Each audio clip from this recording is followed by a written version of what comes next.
what's going on, ladies and gentlemen? Back for another episode of Woke Autopsy. I decided to take a little bit of a break last week. Well, also, I mean, that may have been also voluntary and involuntary.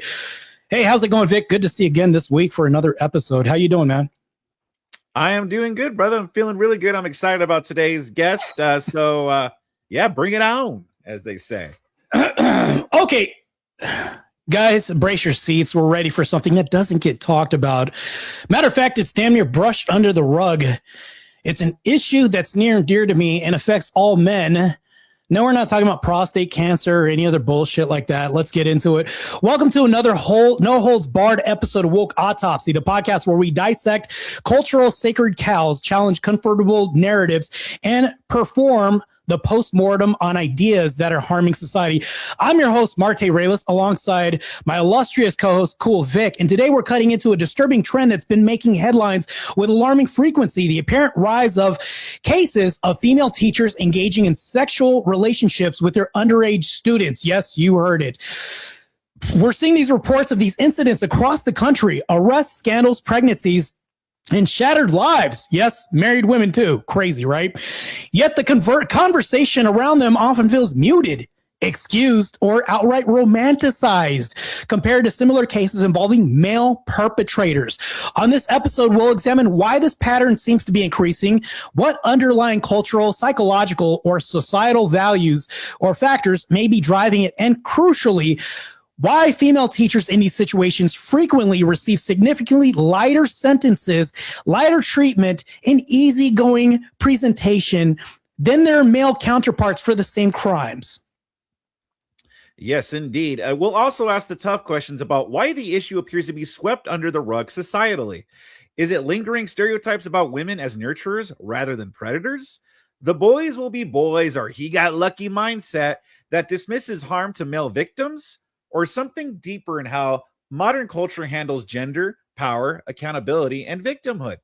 To help us unpack this with sharp insight and unfiltered perspective, we're joined by a special guest, a longtime voice in men's awareness and the broader conversation about intersexual dynamics. He spent years highlighting how societal narratives often overlook or downplay the realities men and boys face, bringing data-driven clarity to issues of masculinity, relationships, and double standards that many would rather ignore. His contributions have sparked crucial discussions in those spaces, and we're grateful to have his take on why this particular epidemic gets minimized while others dominate the headlines. So, hey guys, stick around as we autopsy this whole woke blind spot, because protecting kids shouldn't depend on the gender or the teacher. So we're also talking about protecting men, right? Some of these boys become men, and what happens is this pervades society. The real accountability means treating every case with the same seriousness. Let's dig in. What do you really think is behind the leniency and the silence, Vic? I guess we're going to find out. Drop your comments in the comments and thoughts. Let's get into it. Our guest doesn't need any kind of introduction. The guy's a damn near celebrity. As you know, we bring them here all the time. Let me go ahead and do an introduction real quick before I roll him out.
Welcome our special guest, Rollo Tomasi, ladies and gentlemen. I feel like I should do my best Alex Jones imitation. How's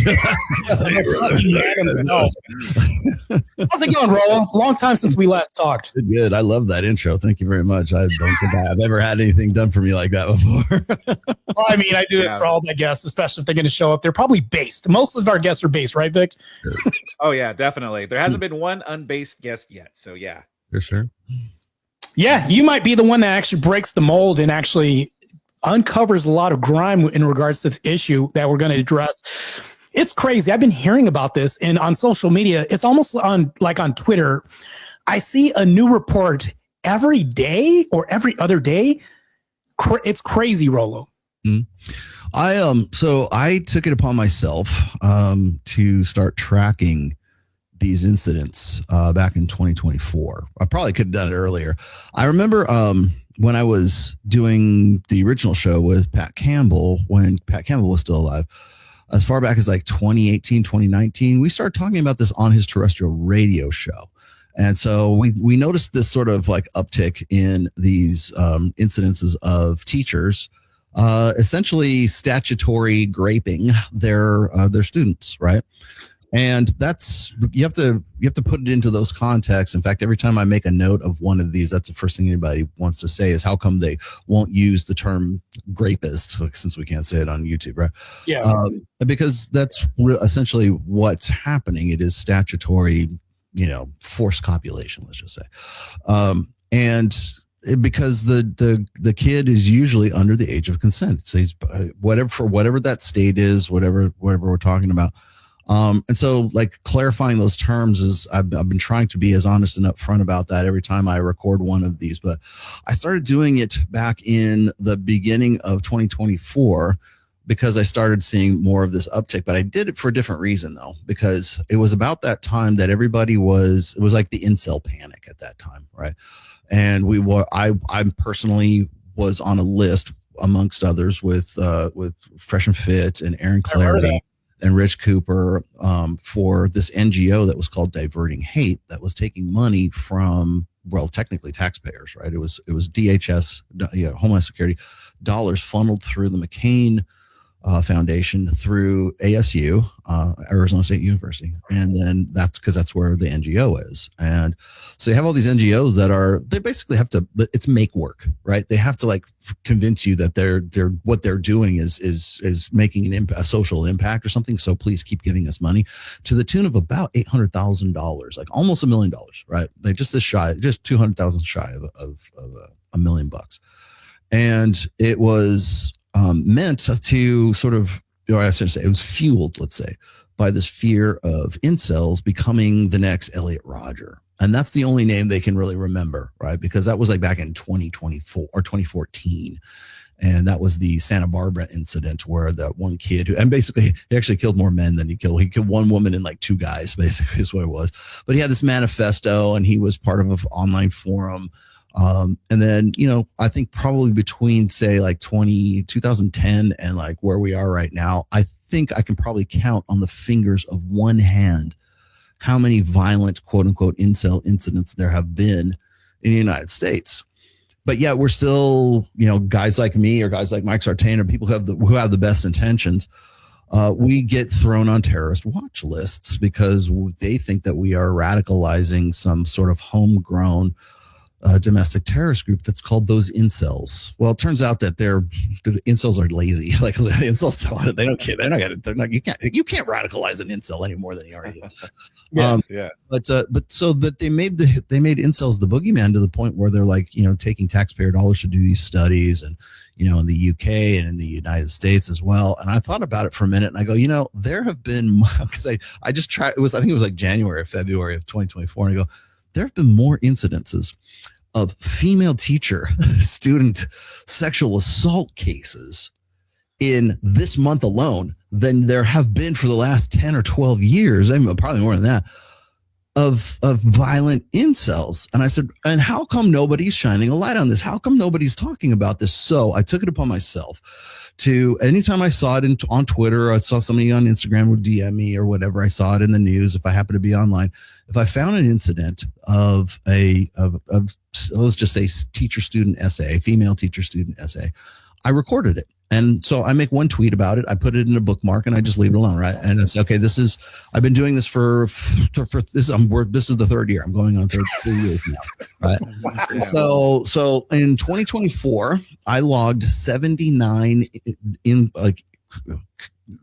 incidents, like separate incidents. Like they're not connections. They're not just follow-ups. These are like actual new incidences. So there are 79 incidences of a female teacher student essay in the year of 2024. Now 2025 rolls around, and we got all the way up to like almost New Year's Eve, right? 91 separate incidences of FA. Wow. And now we are in 2026, and we are at thus far we are at 19 separate incidences in 2026. And so every time, like every once in a while, I make a note of this, but every once in a while I'll take a jab at like our lovely Evo Psych red pill haters who seem to want to be the gatekeepers of evolutionary psychology. And they are happy to point fingers at what they think are incels or the manosphere, or whatever their new boogeyman is. And I'm like, well, why the hell is it that you're not looking at this epidemic of female teachers statutorily sexually assaulting their below the age of consent young men? There are far more instances. We need you to get taxpayer dollars to go and study why the hell this is happening. Right. Yeah, exactly. What an evolutionary history, in our ancestral past would, and by the way, these women all follow a very similar pattern. If you were a criminal profiler, this would be the easiest profile you could possibly do, right? Because most of them are between the ages of, they're usually in their 20s. They're usually new teachers. They're not all of them, but they're usually new teachers. They're usually very attractive too. They're not, and there's some fatties too. There's some ugly ones, but for the most part, they're like, they're mostly white. They're usually anywhere between like middle school and high school. And some of them take it upon themselves to groom these boys from even 10 years old on up. Now, some of those incidences might be like a guy who's like 17, and guys will like throw that at me and they'll be like, well, he was 17. He probably enjoyed it, man. But I'm like, that doesn't matter.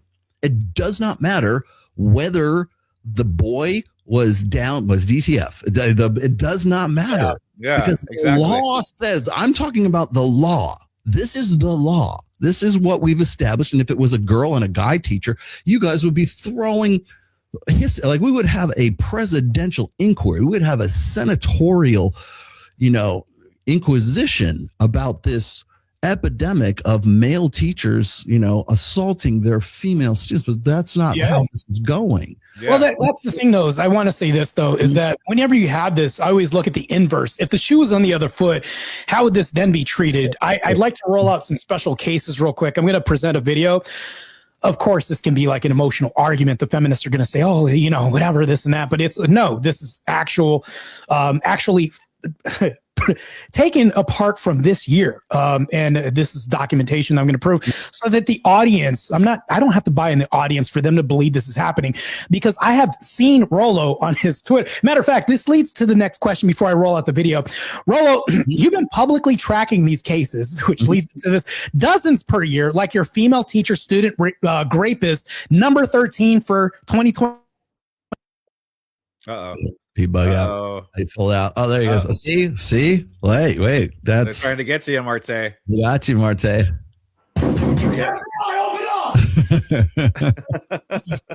They got you. They got you. Coming after you. I think he's trying to load the video. That's why he's switching over to the video. It's like, oops, I shouldn't have clicked on that one. I know how StreamYard works. Yeah, no, exactly. It happens. It happens. Yeah. Yeah. Unmute yourself. Hear you. You're muted. We can't hear you. Can't hear you. Can't hear you, brother man. Can you hear me now? Yeah, we got you. Yeah.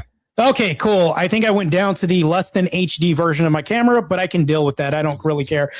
It's about the content of what I'm about to say. So anyways, Rolo, you've been publicly tracking these, right? Mm-hmm. Why do you think that academia and mainstream researchers refuse to examine this as a pattern while they obsessed over far rarer issues like incels? Mm-hmm. Why do I think they've done that? Is because, well, incels are an easy target. All right. You have to remember, like, well, okay, there's two reasons. Okay. One's money. Okay. If there is no boogeyman, nobody gets paid. Right. Well, incels are a soft target. They're easy to demonize. It's easy to make them the enemy. That's why, like right now, Andrew Tate, if you bring up the name Andrew Tate, it's like you might as well say the devil in the UK right now, because Andrew Tate is Osama bin Laden in the UK. He literally is. Yeah. I mean, you will hear his name mentioned on Parliament floor when they're trying to, when they're allotting 20 million British pounds to the school system, to the education system, to re-educate or educate whatever boys so that they won't be, quote unquote, Andrew Tate. That's literally what they say, right? Yeah. And so that's the boogeyman, and I can make 20 million British pounds off of that.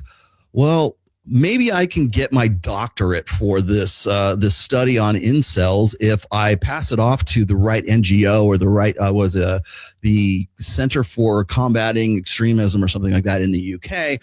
We can do that, and it doesn't matter what the findings are. All we have to say is we did a study, and they can take that and run with it and create Adolescence or the Inside the Manosphere with Louis Theroux. You'll notice it's always like these British shows that are doing these, right? But there's one name that they don't know anybody else. The Manosphere thing, Louis Theroux, he wanted to get Andrew Tate. Andrew Tate didn't want to do it. He stiffed him, and probably wisely so. But they wanted to do that. And there's two names that Kamala Harris brought up in her latest book about like why she lost the election. Yep. Myron Gaines and Andrew Tate. Those were exactly the two. So those are the boogeymen. And so if you can make a lot of money off of the boogeyman. So the boogeyman is those incels. Those incels might want to hurt women. They might turn into that fictionalized character of the 13-year-old white boy that stabbed some, his classmates, his pretty little girl. We never see a picture of the girl, by the way. You never see the girl in that show ever, and that's by design. And they never. It's basically this. It's a moral panic, is what it is, but it's a very profitable one. So I've likened, Andrew Tate to Osama bin Laden. They don't want to capture Osama bin Laden. They want him to stay out there, because if he's out there, then other people get paid.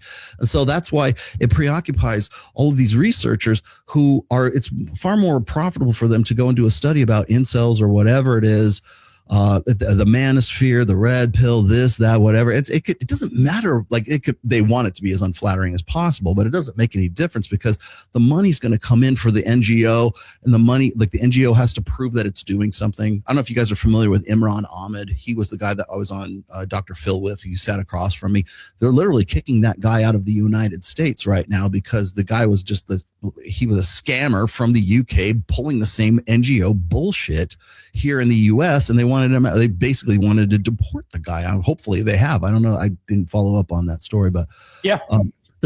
Seriously, I mean, the same shit. So that's reason number one. Reason number two is there's a phenomenon. It's called the women are wonderful phenomenon. And it is, or the, it's actually a well-studied psychosocial, like sociological effect. I forget the name of the researchers who did this, but it's back in 1994. If you look it up, just like Wikipedia, it's called the women are wonderful effect is what it is. And it's why we have more lenient sentences for women. It's why we think that things that are created by women are more reliable. It's why we think that when women talk about certain things, that it's more credible.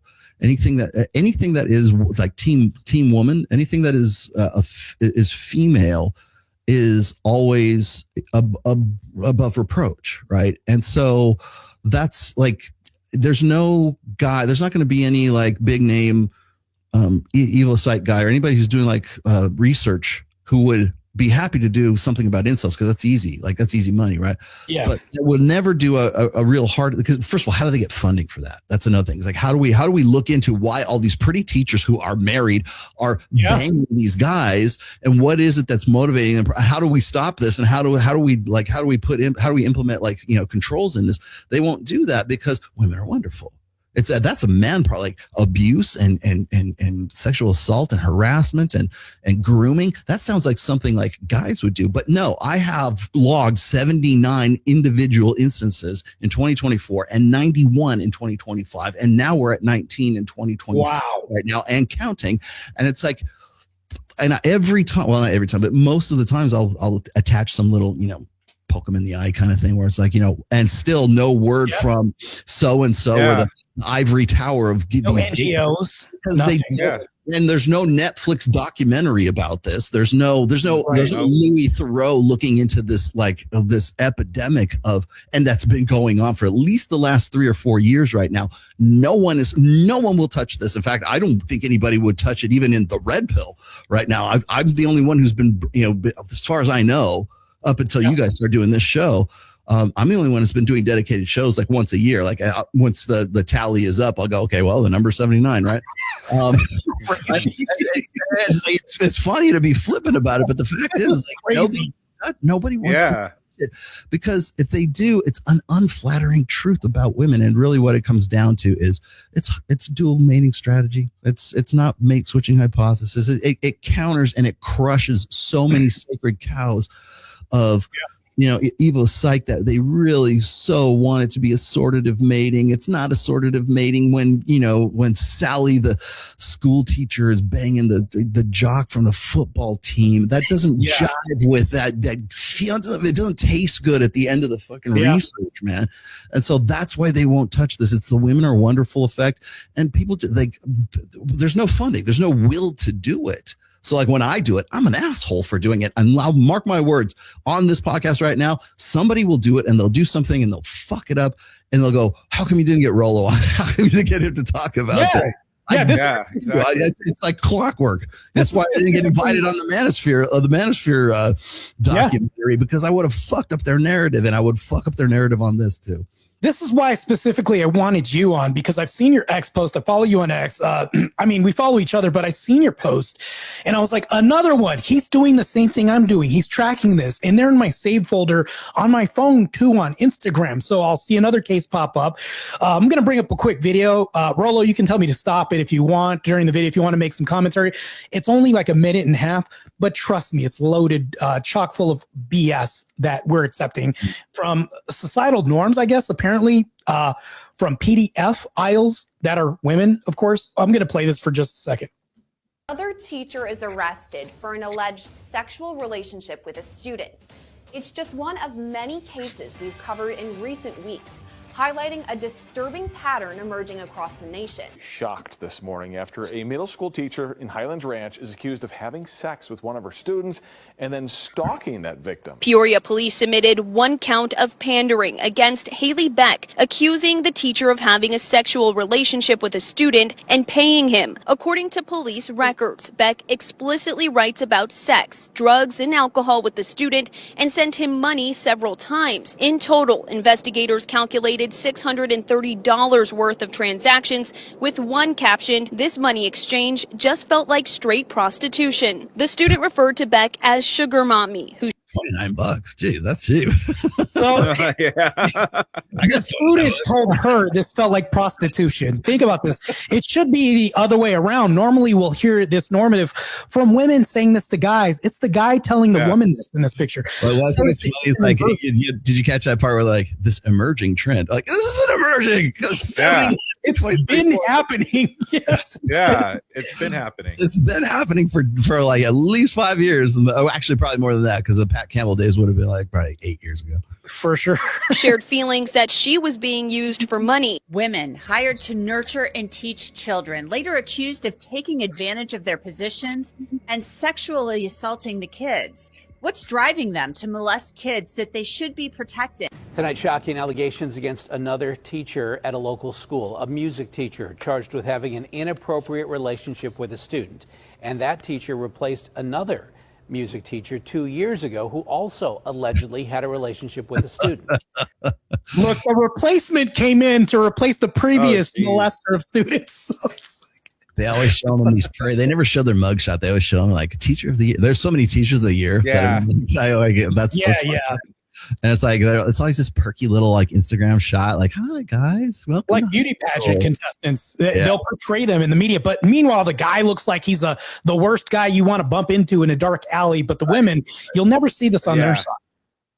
Crazy. Yeah. Formela's case made national headlines for many reasons. First of all, she's very attractive. And she knows it. Police said that she told them. Is she supposed to be unattractive? I know, right? Wow, she's very attractive. Admittedly, the news is pandering. Because normally you would expect this kind of behavior from ugly women. No, exactly. But also too, they would never, if it was a guy teacher, like if it was Brad Pitt, they would never be like, "Hey, did you notice how attractive he is?" Like they would never point that out. They'd be like, they would never do he's a that. creep. Yeah, but it's a woman. It's like she's attractive. It's a lot of soft hand holding in the media. I don't know why women get such a light, soft-hearted approach when it comes to presenting them on the media, even though if the shoe was on the other foot, they'd be bastardized and drugged through the mud and, whatever. Scarlet letters never get, put on women anymore. It's just a different society now in the direction we're moving. Most of the ways that they would even add that in there is like, well, first thing, she's attractive. Like, right. Like, are they normally ugly? Are they hideous? Like, it's funny how they obfuscate away from the case. Normally, they would never talk about how handsome the guy is, how rich he is, or anything like that. But they make a beeline to obfuscate away from the criminal case and talk about, well, she's beautiful, Well, look at her. What about a guy, and the guy's like he looks like fucking like Henry Cavill. Well, first, he's a good-looking dude. Yeah, exactly. You would never hear that. Yeah, come on. Say that. Yeah. People try to get her into trouble because she's good looking. Formela had been married for less than a year when she was arrested and charged with sexually abusing that male student. She has a good looking husband, a house in the suburbs, and a decent. Look, again, good looking. It's like why would they want it? Why would she ever want it? Gosh, it's so crazy. Yeah, why would she ever want to cheat on him? This is, she must be damaged. Yeah, exactly. Crazy shit. Someone must have hurt her. Job. So why would she potentially throw it all away to engage in sex with a teenage boy? Christina, why did you tell a child that if he couldn't get you pregnant, you would get a sperm donor? Because it was him or nobody.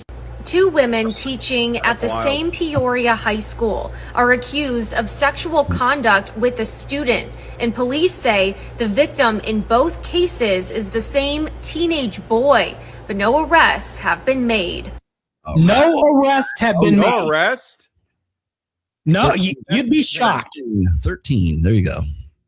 You'd be shocked. So here we go. A school employee on the run after alleged essaying. See, even the news can't even say the words, because even they're they're tongue policed. Because they're beholden to the YouTube algorithm is why.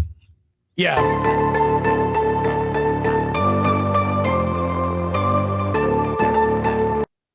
So that teacher is currently on the run. They haven't found her yet.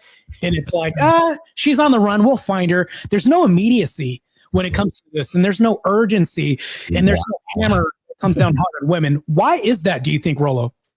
Well, first of all, you have to remember that let's just be honest, like the woke media is never going to use the term rapist for women. They want to be SA or it'll be like an inappropriate relation. It's like, no, that was statutory rape is what that was. Okay. That's what the law, what the law, what the law she broke, what they're going to slave, what the prison sentence is going to be based on. That's the law. That's what it's called. Right.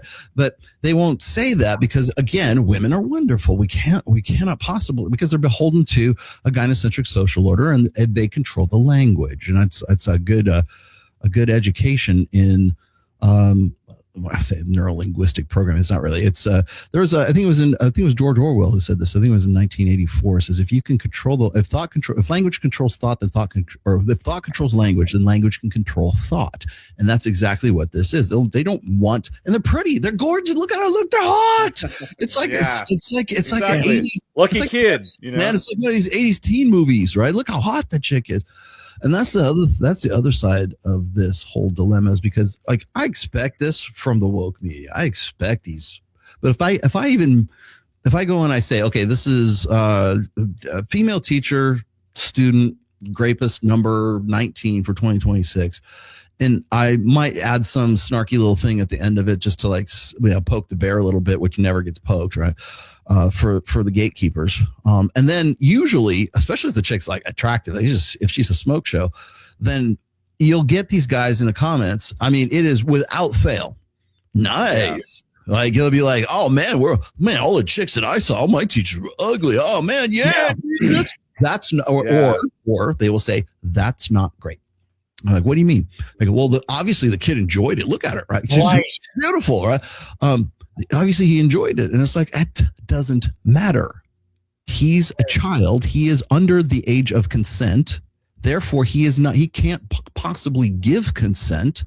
And the adult that should have known better, that knows that she is above the age of consent, should have been the one who, you're the adult, that's the minor. You are the one that are responsible for your actions with that minor, right? Like guys won't even they'll do hover hands in pictures because they don't want any, any bad press for, Keanu Reeves putting his like hover hands over the girls in his, his selfie shots and stuff like that.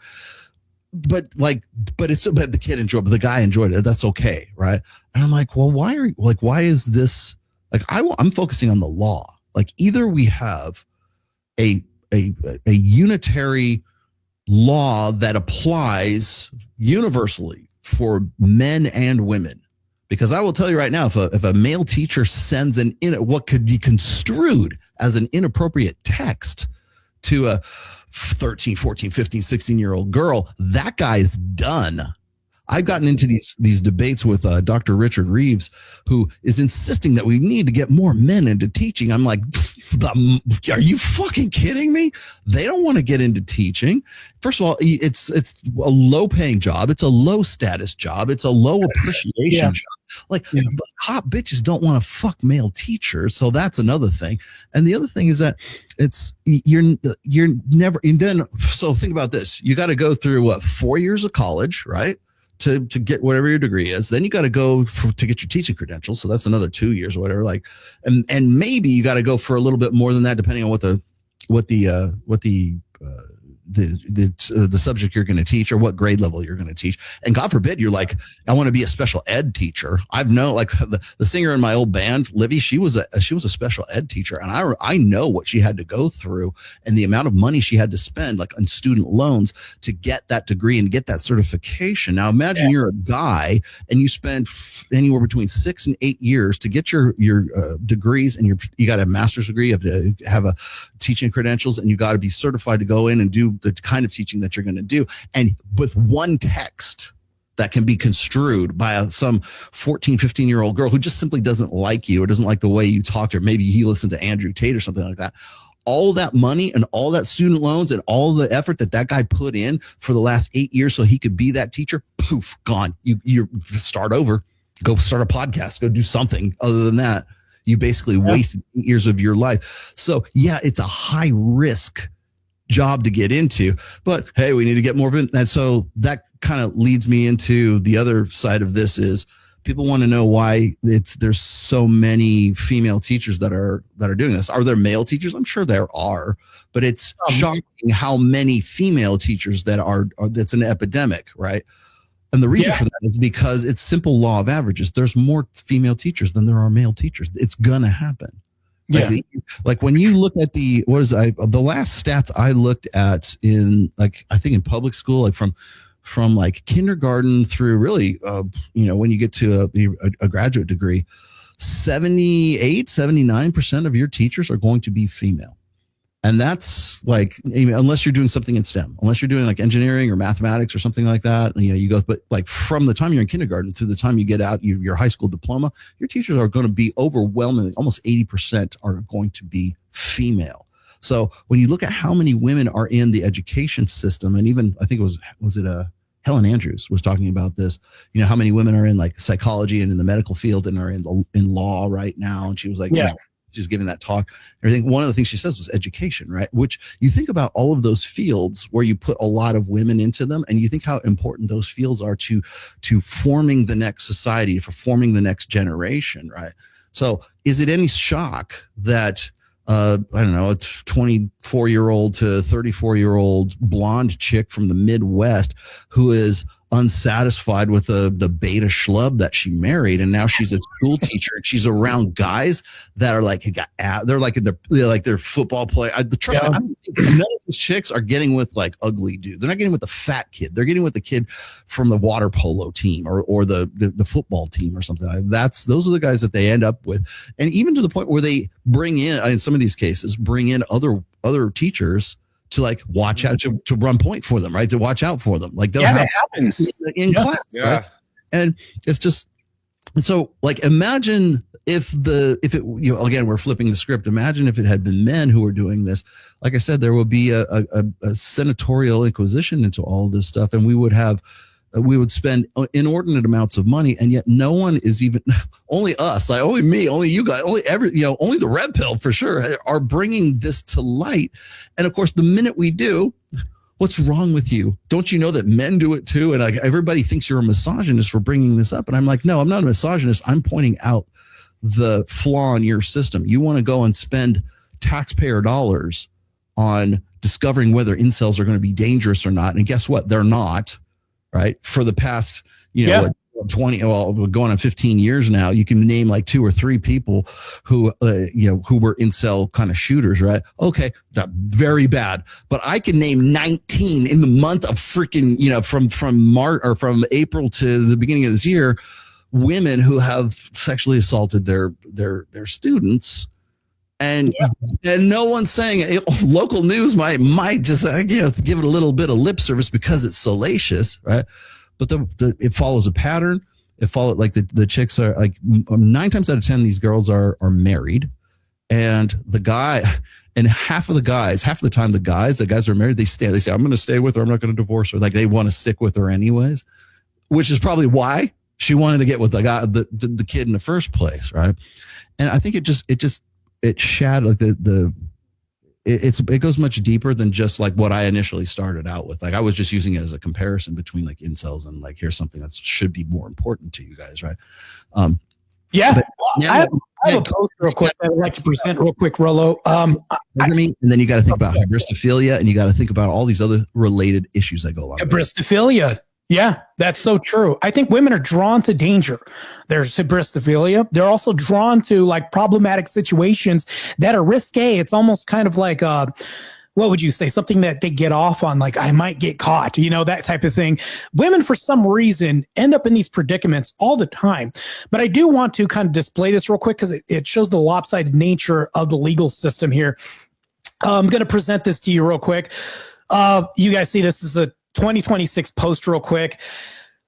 Man who was raped as a child forced to pay child support after rapist became pregnant and had a child. Nick Levis was 14 when he was raped by a 20-year-old woman. 6 years later, informed that he was obligated to pay child support, $15,000 in back child support and $380 a month. And this is the kid, right? He just found out one time he went to his job that his checks were being garnished. And you'll never see this case, right, the other way around, but for some reason the legal system is lopsided as well too. It boggles my mind, Rollo. Yeah, well, like I said before, like people want to ask me, like, Rollo, why does this keep happening? And then I can say, well, it's the law of averages. There's more teachers than female teachers than are male teachers. It's also I can talk about like hypergamy. I can talk about dual mating strategy. You can there's so many things that you can sort of like apply to this epidemic, right? But the other thing is, like, I understand, like, if I'm getting, like, if women come at me and they want to criticize, well, Rollo, what about the men? What about these guys? Like, okay, fine. we're talking about women right now, but okay, I get it. But I think one of the reasons why it kind of slips under the radar, it's not as like shocking, I think, as most people would, as I would certainly think so if it was little girls and it was, adult male teachers, is because the dynamic of like guys going, well, I would do her. I would fuck that chick. No problem. He probably enjoyed it. So therefore it's not grape. And the fact of the matter is that's statutory. Great. That is the law that has been broken. Yeah. I don't care. It doesn't matter whether he enjoyed it or not. It doesn't matter whether he was damaged by it or not. It doesn't matter whether he got his bros in and had ran trains on these girls. It doesn't matter. It's the law. Was a law broken? Should that woman go to jail just for the exact same amount of time that a man would for the same crime?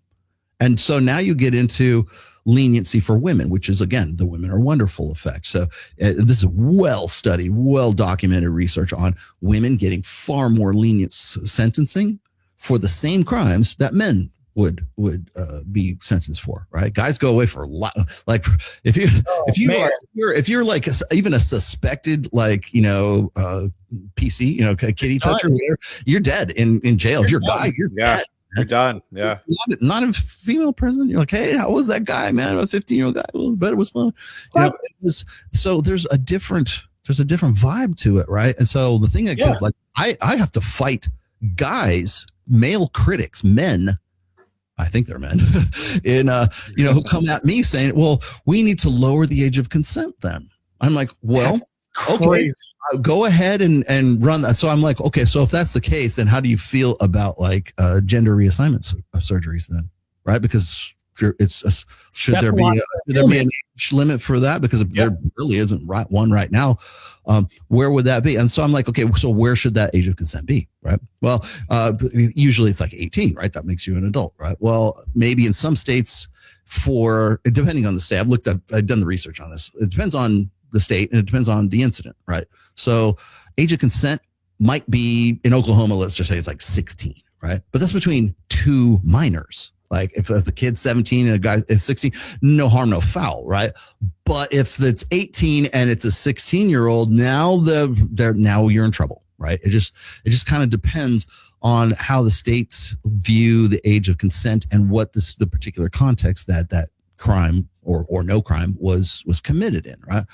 And so when you take apart the legalities of it, and then you pair it up with the guys who are just like, well, I bet you enjoyed it. I bet he enjoyed it. I bet it was a good time. So if everybody had a good time, then no crime was committed. I'm like, right. That's not what the law says. Yeah, not how it works.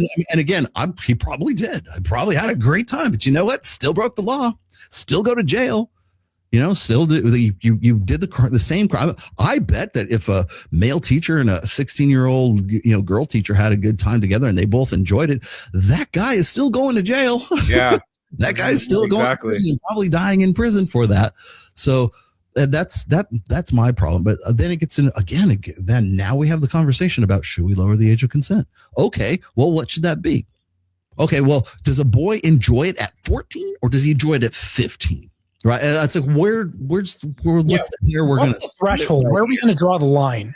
Okay. Should we lower the age of consent for boys and adult women? And that's a whole separate standard of justice? Or is it going to be one unitary standard of justice? And really, that's what it comes down to. There is it applies to a lot of different things, but there is a separate standard for justice for women in the United States. Simple as that. Yes. Whether it doesn't have any, it might not have anything to do with these cases. It's like just in general, there's a separate standard of justice for women than there will be for men, and that's just how it's going to be. Go ahead, Vic. You were going to say something. Oh, also another thing too, there are people who want to lower the age of consent, like even for men or something.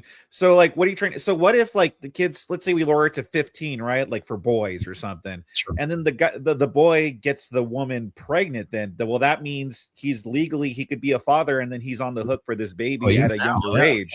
Mm-hmm. Yeah, and he is now exactly. But even at a younger age now we're expecting this kid. Well, he could consent to having sex, but essentially he's going to be consenting to being a father at a younger age. Father. Yeah. Yeah. Mm-hmm.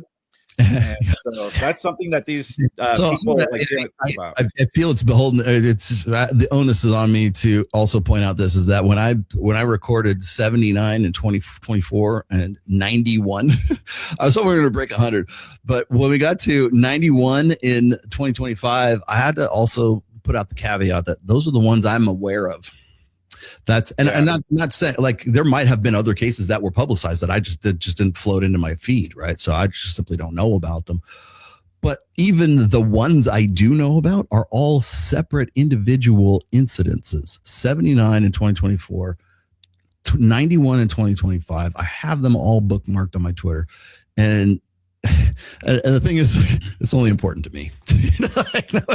I know he cares. It's a shame. It's a shame. I feel like it is a shame. Nobody cares. And here's the thing, though, Rolo. I have a question that I've been dying to ask you. We talked about this backstage, so I'm going to present this.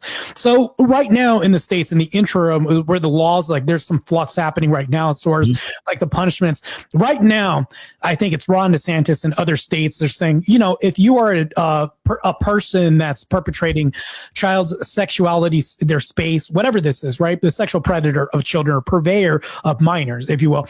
If you are one of these people, you can receive capital punishment, be put to death, firing squad, whatever this is. So Rolo, by that logic and that metric alone, if we're going to rationalize and even things out, do you think teachers should be put to death? Well, so that would technically, it's funny you should say that because I remember when that came out. Was it DeSantis or was it Fishback? Because Fishback is pretty radical right now. It was Florida for sure. Yeah, whatever. Because it's what's funny to me is like these really like these formerly, longtime conservative politicians are now like trying to figure out how they can like appeal to like the Nick Fuentes crowd right now. And so that's how radical can I be? You should be lynched, right? That's what they're going to say. So let's just throw this out there. It's extreme rhetoric. So, but let's go with the sentiment though. Okay. So I remember when that came out and the first thing out of my mouth was this, and it's one of those out of body experiences I have now and then is, I typed in, I said, I think they said, we need to put all, pedos to the death penalty. I don't know, lethal injection, whatever. Okay. So you're saying like, if the person had sex with an underage under the age of consent, like where are you going to draw the line, right? So just under the age of consent and in the state of Florida, right? I tried to separate out how many individual cases I had in my bookmarks that were just like native to Florida. And so the first thing out of my mouth is because I'm a bastard. I'm just like, well, so we're going to put let's start with the teachers. Let's start with all the female teachers who are now in jail for, essentially statutory rape, right? Because and technically pedophilia. Right? That's what that is. Underage. Yeah. Got it. And now that's not like, in most there are a couple of extreme cases where it's under the age of 10 for some of these teachers, but by and large, it's usually teenage boys, like, between ages of 13 to 17 at least. Right.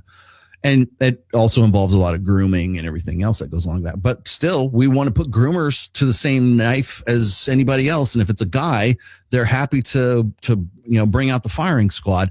But again, should those teachers be, well, if that's the law, then that's the law. If everybody in the state of Florida says, this is what we're going to do, if you do X and this is the law, this is the penalty, the penalty is death. Women will still do it and they'll still get away with it too, because it'll be like, I'm too pretty to be put to death. I'm too, I've damaged. I had a rough childhood. My husband abused me. Like, okay. We'll try to appeal. We'll kill all these dudes over here, but you get because there's a separate standard of justice. Do I think it would ever happen? No. But in principle, and it's the sentiment of like rules is written. Yeah. I get rules attended. I get it. Yeah, absolutely. I totally 100% understand that. And I would say, yeah, sure. Why not? The same thing is like, I've gotten into those conversations with, like when everybody wants to whenever I get into a conversation about abortion with like conservatives, they're always I have two different conversations with them. Like abortion with conservatives is a much different conversation than with liberals, right? Yeah. Like because I comfort the afflicted and afflict the comfortable, right? I punch both ways. So when somebody talks to me about like on the liberal side, when they say like, well, we should keep abortion safe and legal, and of course it's killing children, right? I said, well, what is the actual function of abortion? What problem does abortion solve for women? Okay. Well, it's a fail safe for bad reproductive choices. So, yeah, that's true. That will never come out of the mouth. Made a mistake. It will never come out of the mouth of them. I say, like functionally, let's just be honest, like eugenically, evolutionarily, reproductively, that's the purpose. It's a fail safe for women's bad reproductive choices. Well, what about grape? Accounts for like 1%, fraction of 1%. Less than that, yeah. 98.9% of abortions are elective. Guess what? Mm-hmm. Yep. And the purpose is to kill the party, man. She just doesn't want it. She doesn't want the end, man. Then if I talk to conservatives, they'll say abortion is murder. I'm like, okay. Well, I agree. I do have a question. And so I'm saying, okay, so the women who have had or will have in the future, however you want to slice it up, they should be put to death for murder one. Do you agree with that? And that will wait a minute, guys should because that would be consistent across the board. The logic would be consistent. Yeah. That's post facto rationalization because it's already there. Like whether or not the guy banged her or not, she's the one who decides if the child lives or dies, not the abortion doctor, not the baby daddy. Insane. Like you can make the case that the abortion doctor is the hitman. I get it. But she's the one who put out the hit. Yeah, okay? So she is a murder one, premeditated malice and forethought of murder one. Yeah. Do you support putting women in the electric chair for doing that? And Matt Walsh will never touch that. So he will never. No, he wouldn't. He would jump in front of the bullet. That's what he would do. I have a question, Rollo. In the rational male, you talk about women's lack of accountability, which leads to the next question I want to ask. In the sexual marketplace, do these teacher cases represent the logical endpoint of believe all women and Me Too logic flipped on its head, where women now weaponize institutional power for their own sexual ends? That's a good question. I think it's a little, it's putting too much, you're thinking about it too much, I think. Well, first of all, let's look at, you could just look at the law of averages. We already talked about that. There are more female teachers than there are male teachers. There is going to be a higher incidence of female, male student, essay. That's just going to happen because the pool is deeper for women. Okay. Then it's like, well, people have asked me this before, do they think that they can get away with it? The answer is yes, they do. They think that they can get away with it. And they think that the boy is enjoying it so much that it's never going to be an issue. And they don't factor in the parents that might be actually involved in their son's lives. Right. Yeah.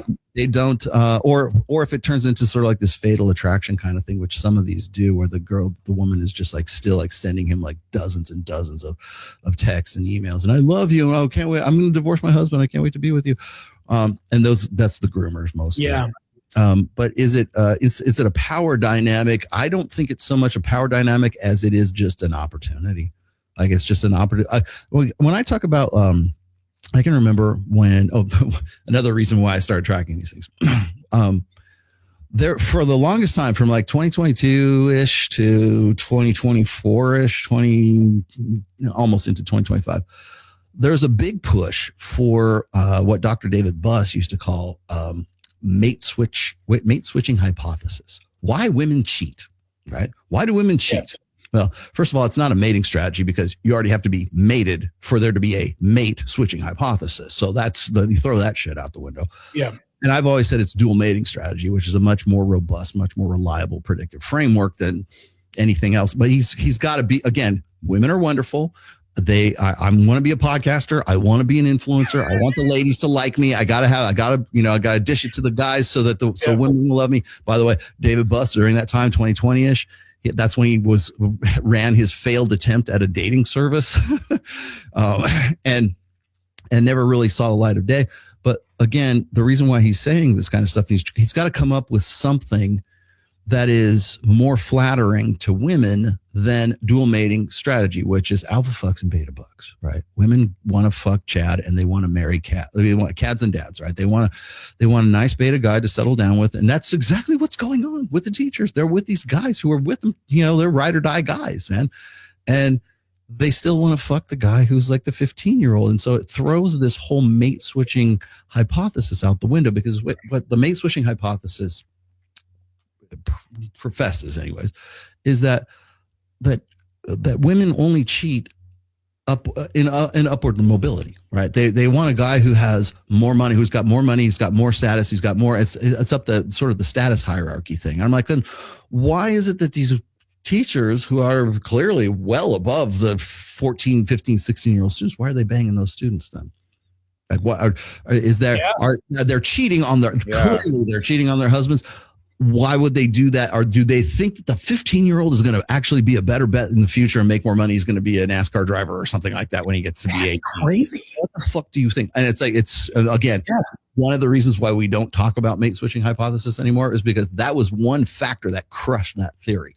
The other one is that, like, when Steve Harvey's wife cheats on him, his second wife cheats on him with the personal chef and the bodyguard, who are in no way status equals to Steve Harvey. Yeah, throw that one right out the window. That too. Yeah. The thing about the teachers, though, is that it crushed that theory, or helped, anyways, to put a nail in the coffin of that theory. And that's another reason why you won't see any upstanding, I don't know, A-list Evo Psych influencers will ever touch that, because it crushes too many of their sacred cows.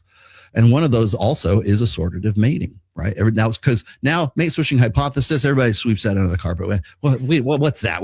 Rolla wrote something about that. Someone gets some time. Right? I don't know about those red pill guys, right? And then so now it's assortative mating, and what that implies is that like gets with like. So if you're Steve, or if you're this guy, you're 6 and she's a 6, then 6s get with 6s and 7s get with 7s, does 8s get with 8s, and it's this socioeconomic, parity, which is a joke. And I laugh really hard, because usually when they're writing something about assortative mating, they like to use for their example is like Lauren Sanchez and Jeff Bezos. Like, oh wow! We're looking in the background of Lauren Sanchez and change that, fire your Twitter team, and just cancel your Twitter account because you screwed up. Okay, but like the theory doesn't fly. It doesn't fly because of teachers wanting to get with their 15-year-old students. And so that's that part. And then the other part of this is that doesn't get talked about a lot is, how do women get out of this? What is the get out of jail free card for women out of this? So what usually they'll say is, those are damaged women. They're crazy. Yeah. Oh, real women would never do that. It's the same thing with hybristophilia. Like when a prison guard goes and bangs the hot, serial murderer in the penitentiary, right? And she wants to have his babies to the point where she's going to try to break him out. Like, they have to, like, in certain prisons, they have to like separate the female. I don't know, how do you get female guards in prison in the first place? But you get female guards, they have to separate them from the male population because it happens too often. Yeah, all the time. Hybristophilia, like, people call me on this, but I keep saying this. Not all women are hybristophiles, but only women are hybristophiles. So, and it's not just, women love what Luigi, or the kid that shot the guy from Luigi Mangione. Oh, because he was good looking, right? Or you can make a case for Richard Ramirez. You can make a case for Jeffrey Dahmer. Ted Bundy. Hell, they had Zac Efron play, like, was it Jeffrey Dahmer or one of those guys? And like, come on, I think it was Ted Bundy. Yeah. Damn, the tropes just keep coming. But then you look at like somebody like James Holmes, who was the Aspen, Colorado theater shooter, who, if you look at pictures of him, that dude's crazy. If you look at what's his name? Nicholas Cruz from the mass shooting in Florida, that dude's crazy. Or the guy who was the Boston Marathon bomber, the kid bomber. It's crazy, right? It's not about looks. It's about the fact that the guy is an incarcerated, dangerous dangerous, convicted rapist, criminal, murderer, dude, thug, warlord, arms trader, drug dealer, like the list goes on and on. Women like bad boys, and and the more extreme, the more they love them, right? And when you try to say, well, let's look into this, Rob Henderson, let's look into this, Steve Stewart Williams, let's look into this, Gad Saad, let's look into this. I'm trying to name names of Steve Stewart Williams. Let's look into this. No, we'd rather talk about incels. We'd rather let's go. Let's punch the incels in the face a little bit more.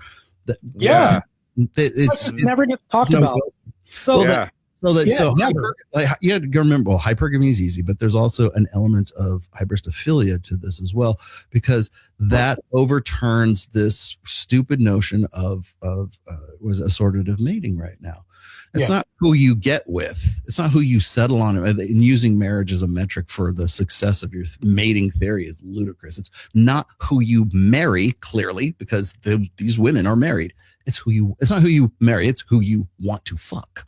That's the mating strategy right there. In fact, if anything, this proves a dual mating strategy. They want alpha seed. They want the alpha genetic sexual short-term benefits from having sex with a guy, with a 15-year-old guy, having his babies, and convincing the beta that they married that it's his kid. Beta bucks. That's am I the only one who see, like, I feel like a John Travolta, like Pulp Fiction. Polo, you've noted, and I've seen this, so I've looked at your Twitter sometimes. Correct me if I'm wrong, but you've noted that there were 79 such convictions in 2024, and then here's the thing, Vic. 91 in 2025, according to what I've seen with Rollo, yet the narrative stays silent somehow. Rollo, I got to ask you this. How does this selective outrage serve the larger social order, especially when compared to how quickly male misbehavior gets amplified? Well, again, it goes back to the separate standards of justice, and it goes back to the Women Are Wonderful effect, essentially, right? And then just now scale that up. That's all you're doing is upscaling all of that. So it's like it's numbers, but it's like you're scaling it from the personal level, from the independent individual level up to the societal level, up to the national level. After that point, like how does that scale? It's always going to. I mean, it's because we have a gynocentric social. Well, we have I always say, the gynocentric social order, right? How do women organize societies, right? Well, there's also what's the global narrative that goes along with it? What's the gynocentric global narrative on top of everything else? And that's why I keep saying there's always going to be some out. There's always some caveat. Like if you go and you say, if a man has a problem, or for God's sake, if I say something that is in any way, let's say observational about women's nature, like, well, women are like this. If I say that and I'm a man and I have a dick swinging between my legs, crucified, that means that I'm complaining. I'm making an observation, but if a man makes an observation and verbalizes it in the most measured, most monotone, most neutral way you can possibly do it, it always sounds like complaining. It's not a complaint. It is an observation. Plan accordingly. How about that? But you can't have those conversations, because the minute that a man says something that an observational, here's what I see. I'm seeing this going on. The minute I say, this is what I see in women's nature, I might even be wrong. I just want to have a conversation about it. It doesn't matter, because a man said it. It sounds like it's complaining, whining, whatever, and it's not the first people who will criticize me of complaining won't be women. It'll be guys. It'll be men saying this. Yeah. Because they're trying to follow, because they want any girl in earshot to hear them like say, well, what about the guys, right? And you'll notice that whenever I bring up something that is sort of, especially if it's an unflattering truth about women, if I say women are X, there'll always be somebody who will say, well, but what about guys? Guys are like this too. Or they'll try to flip the script, right? Or they'll say, well, men do it too, but men are worse. And here's how. Like, what about domestic partner violence, right? What about I'm like, what about it? The thing is, like, can we, and I know this is impossible, but can we please just have a conversation about female teachers, male students, and well, I mean, it can't be consensual sex, right? So, and statutory rape. Can we just talk about that demographic of people? These three people, and this is what happened, right? Without bringing in men, society of men, patriarchy, this. No, the reason why we can't have that conversation is because if something looks like there's an imbalance to the female narrative, you have to bring up something unflattering about men. It has to be balanced with something about men. Now, the same is not true for men. So if I can, and I've done this before, if I say, men tend to be a little less emotionally tied because our brains are not wired for emotion, right? We have different hardware than women. If I say something like that, women will go, yeah. And I'll say, well, women are more attuned to communication, right? Which they are. I mean, they could get women. Here's biologically, this is 100% factual. Women have a better sense of smell than men. If I say that, that's true. I say that, nobody goes, well, yeah, well, what about men? Men kind of some men have good senses of smell. No one pipes up that. No one drops that in there just to bounce the yin with the fucking yang. Right. Nobody does that. Yeah. And the reason why they don't say that is because there's no men are wonderful effect at all. That's why it always has to be, whenever you say something, it could be flattering or it could be unflattering about female nature. There's always this it's almost like on the species level that guys have to either defend milady's honor or they have to balance the yin with the yang, right? They have to say, well, but what about men? Like, that's not the conversation. The conversation, we're talking about women. Keep men out of this. But you can't really, and then the fact that you just want to talk about that one thing or focus on that, on teachers and female teachers and male students, and just the fact that you want to focus on that, and it's really meant to deflect and to distract is what it's meant to do. And again, so that's an easy out, and that's on a societal scale, a national scale. The other one is like the damaged women thing. The women you're crazy. No normal. It's really basically no true Scotsman like logical fallacy. What it is. Yeah. No real woman would ever do something like that. I've got 79 from 2024 and I've got 91. Are they all damaged? Did they all have daddy issues? Insane. Are they all like former strippers? They became teachers. Do you tell me, man? Yeah. There's a lot of them. And it's like, people say, well, it's just correlation.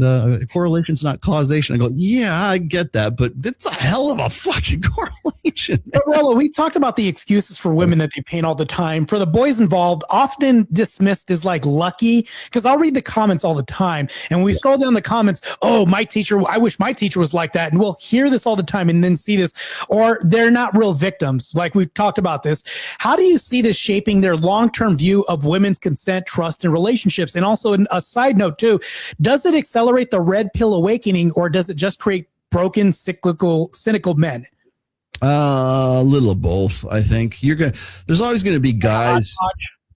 Well, so it's like there's a lot of like topics or concepts that I would call red pill concepts and topics that like guys are like either too fucking happy or too fucking pissed off about. It's like, there's no gray area. Like the wall. The wall is one of them. Like they say, oh, the wall is undefeated. Like there's guys will be like, yeah, she got hers. Look how ugly she is now that she's 60, right? Like there's that contingent of guys, and then there's the guys that go, yeah, well, she's 40 and she might not look that, or she's ran through, but some chump will marry her, so it doesn't matter. There's no wall. Like they're like pissed off at it, or they're too happy about it. Well, right? Obviously the wall doesn't exist for teachers. It's like well, again, so getting back to the teacher thing, it's like so they're either too happy or they're too pissed off about it, right? So that the too happy guys are the guys who are just like, well, I would bang a chick. I would too. I'm like, she looks good. I get why you're saying that. Hell, all the time. Even the reporters in the local news station did the same thing. But like they said, well, what's honest cases? She's very attractive all the time. Yeah. Well, like is she supposed to be Quasimodo and then I'm going to touch these boys? Like, is that what she's to women constantly? It's crazy media. I see this often. Yeah. But why is that? Why is that extraordinary? It's extraordinary because we know at species level, we have an unconscious knowledge that a hot chick should be able to get someone her age. She should be able to. She could. Yeah, any guy she wants. Yeah. Well, then they conveniently like sidestep the fact that, well, she's already married. Yeah. So the other part I don't think we got to is the convenience side of it. You got women who are, they got their teaching degree, credentials, whatever. Maybe they're 20. Well, some of these girls are as young as 23 years old. Yeah. The average one is between, and I log this too. Average one is somewhere between 24 and 44. They tend to be thin. They tend to actually be better looking, oddly enough. Now, that's not to say that there aren't some fatties and some uglies in there too, but like this is strange. Why? How do these girls, they can get any guy they want. So there's that. There's also the groomers, the ones who they think that they can get with the guy after he graduates, right? So technically, is it grooming? Yeah, it is. I mean, it meets all the criteria for the definition of grooming for sure. But it's like the girl who starts getting attractive and sending nudes or being sexy with the guy who's 16, now he's 17, now he's 18, he graduates, and then they get after it, right? How many cases are like that? How many it's still inappropriate. They didn't have sex, but she was like, as soon as you're 18, I'm divorcing this motherfucker and we are going at it. Like, how many of those cases exist? I don't know, because it never makes the news because it's not a crime, right? So this proximity as well. Once again, when you have a higher concentration of women teachers in the school system, that's going to happen disproportionately with women, because there's a disproportional number of women in the education system. As simple as that. So it's the proximity, and it's the reality of it too. It's the seeing that person day after day after day, right? So seeing that kid, especially if it's a good looking, sophomore or junior guy who's plays on the football team or the water polo team. And yes, trust me, the guys I played water polo when I was in high school. We were ripped back then. I tell you from experience firsthand. Now, this was back in the 80s, but I claim the truth here. I saw this in the chat. You're like, I don't know, those water polo guys are fat. You cannot be fat and play water polo. Well, hold on, Vic. I've seen this guy in the studio. Me and Rollo were in the studio. I was looking at him and I was like, well, of course, from a strictly heterosexual viewpoint of men admiring men who develop muscle, train, and work out. We were talking about Hidetaka Yamagishi, who's like a mutual friend of ours. Yeah. And I was like, damn, this guy is built. This guy's diesel. Like, what the fuck are you drinking? Like, Trend water? Like, this crazy. If you look at Rollo in real life, the guy trains. Like, at his age, I would tell all the men watching this podcast, whatever he's doing is working. Obviously, if you see the guy in person, it's not Photoshop. So I just want to side note. I just wanted to say that real quick. It's real life. It's not Photoshop. So, yeah. I think the concentration and the proximity have a lot to do with it. So does that accelerate the red pill, estimation of it? I don't think it. I mean, it confirms everything we've been saying for forever. I don't think here's where I think this will go at some point. It's going to get to the point where it's so epidemic that it's going to be unignorable, and you'll see somebody want to touch on it. It's like I remember when I did an interview. It was me and Mike Sartain. We did an interview with Dr. Richard Reeves, and it was right after the Dr. Phil show, because I was opposite him on the Dr. Phil show. In fact, I was the one who suggested he come on the show, and I really wanted to get him. He's the enemy. You shouldn't. That's a bad look, Rollo. You shouldn't interview this guy. I'm like, I want to talk to the dude. I actually think I think he's got a brain, right? So I talked to the dude. And, this was back before he's he's at the Brookings Institute, but he was also like the leader of Men and Boys, I don't know, administration thing. It's some government position that he's in right now. And really all he does is just raise awareness. He has no plan. He doesn't really do anything more. But like back then there was, a little bit of concern about the manosphere. But now it's crazy. Now we've got adolescents, and now we've got Louis Theroux, and so is that raising awareness for the red pill? Well, yeah, But what happens is you're going to get people who are players in that, who are loud voices, who pick up that topic as like the topic du jour, and they blow it out of all proportion. They should never be talking about it in the first place because they literally have no clue what the fuck anybody who's been in the space, even, I mean, I've been here for forever, but even if you've been here for like the last like 4 or 5 years, even if you got involved like since 2021 when Fresh and Fit started, you know more about the Manosphere and the Red Pill than Louis Theroux does. You know way more than Rob Henderson does. You know way more than I don't know, whoever set up, who the directors and producers are for adolescents. You know way more than that.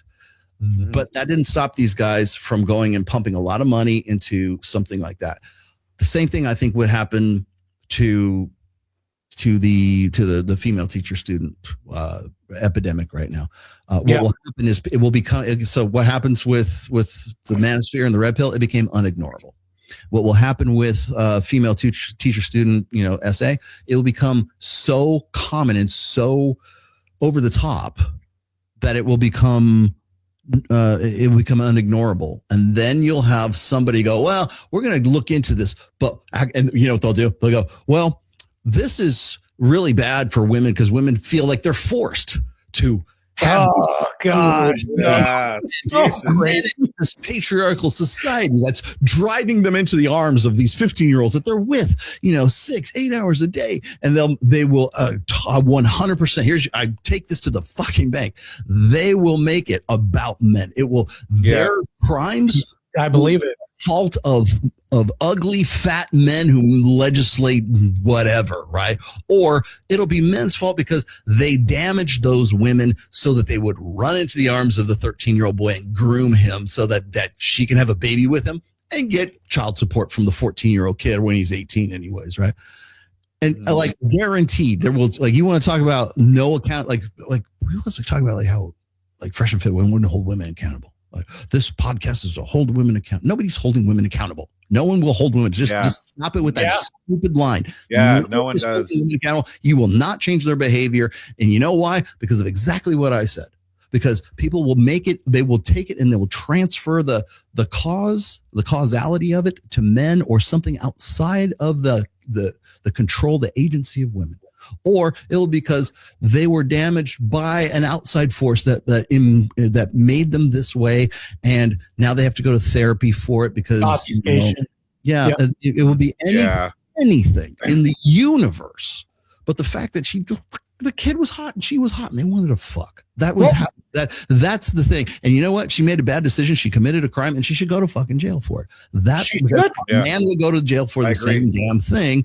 And if you don't like it, either bring it up and tell everybody's blue in the face about it, or change the laws. It's funny because I talk about like certain things. We talk about certain institutions. I will shut up if you change the consent law. I promise I'll use it right now because exactly. That would fix a lot of shit. So I do a lot of debates, and of course Vic reviews some of them. So a lot of these are heinous views, and people are trying to slowly desensitize us to making this normative, meaning like, oh, she's not that bad. She has damage issues and things like this. So 2 institutions I'll point out. We have the educational systems and we have the church. People will constantly bastardize the church and say, well, the church is bad because the priest this. Well, the church is at least coming up with some solutions for this. Meanwhile, the educational system isn't coming up with jack shit. The question that I do want to ask you is, so when we think about this, what does this reveal about how the feminine imperative protects women from the consequences of their own agencies? Because one institution different, the other one, no solution, perpetuate. It's increasing every year. Mm-hmm. Right? Yeah. Well, it's there's going to be the imperative, the narrative, gynocentrism, whatever you want to call it. You got to remember that it's not this unit. It's decentralized, right? Like I've had people saying, well, Rollo, show me who the gynocentric overlords are smoking in the room in silhouettes and like they're the Illuminati of the gynocentric social. I'm like, I'm like, there's no overlords because it doesn't. You know who it is? It's you and me. It's me too. It's because they're, man, I brought this up on Jedediah Beal at one time. I said, I told her, I said, conservative women are just prettier liberal feminists. Like one time she got all pissed off about that. And she's like, how dare you? And I'm like, well, I'm not a feminist. I go, yes, you are. I said, you are a feminist. And I said, so am I. And I said, so is everybody who's been born after 1965, right? Because I will guarantee you, I can point in your education, in your background, whether it's religious, whether it's your cultural background, whether it's your schooling, because the people want to say, oh, college is an indoctrination camp.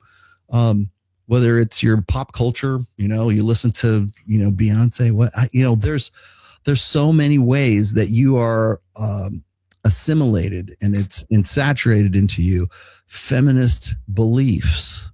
Like I've been locking horns with the trad femme women right now. Oh, man. Because there's so many trad femme, or there's so many women who are pastors now of churches, and they're just out there. Yeah. That's crazy. And I'm not talking the Nala Rays of the world. I'm just talking like just average wallflower, plain Janes who, and why are they up? Why are you on the pulpit in the first place? You're not supposed to be like, because you know what? Because the men who let them there, they're feminists.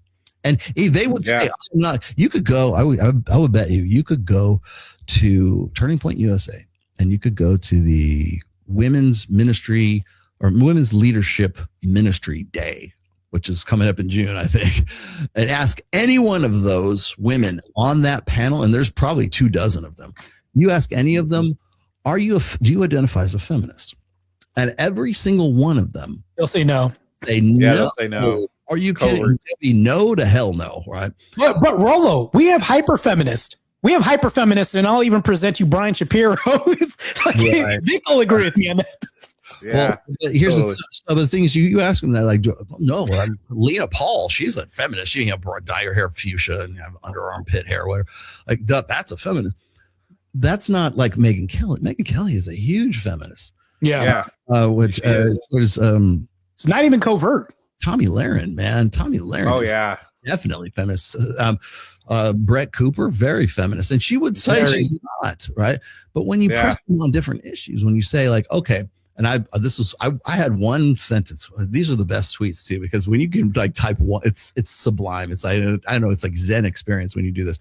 You type one sentence and it goes viral because everybody loses their shit on it. That's when you know you've tapped in, right? You've tapped into the zeitgeist.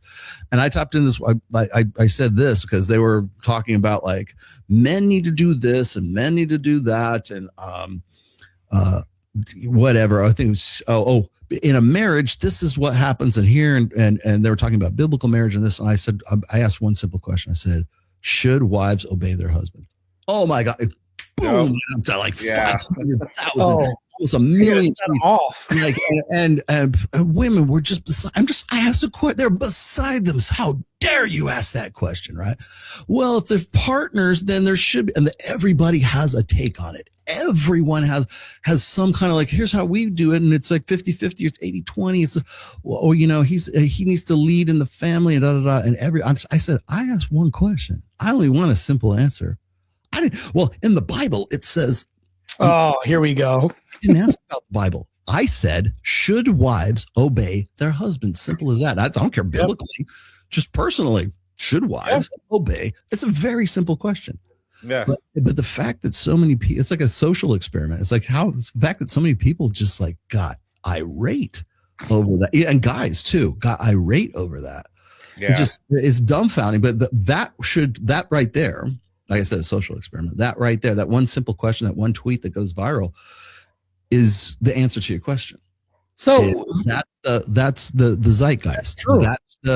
If that's the temperature of the social fabric of society right now, and this is the case, and teachers are banging their students and everything, they're going to find, like, women are going to find some way to either make it normative, but they're going to make it some way. They already think it's normative. They already think like women, if they knew that they were going to get the death penalty in Florida, like you were saying before, if they knew they were going to get the death penalty, they would still do it because they think that they will be the exception to the rule. They think that it's okay to do those things. They don't rules, laws, statutory. What?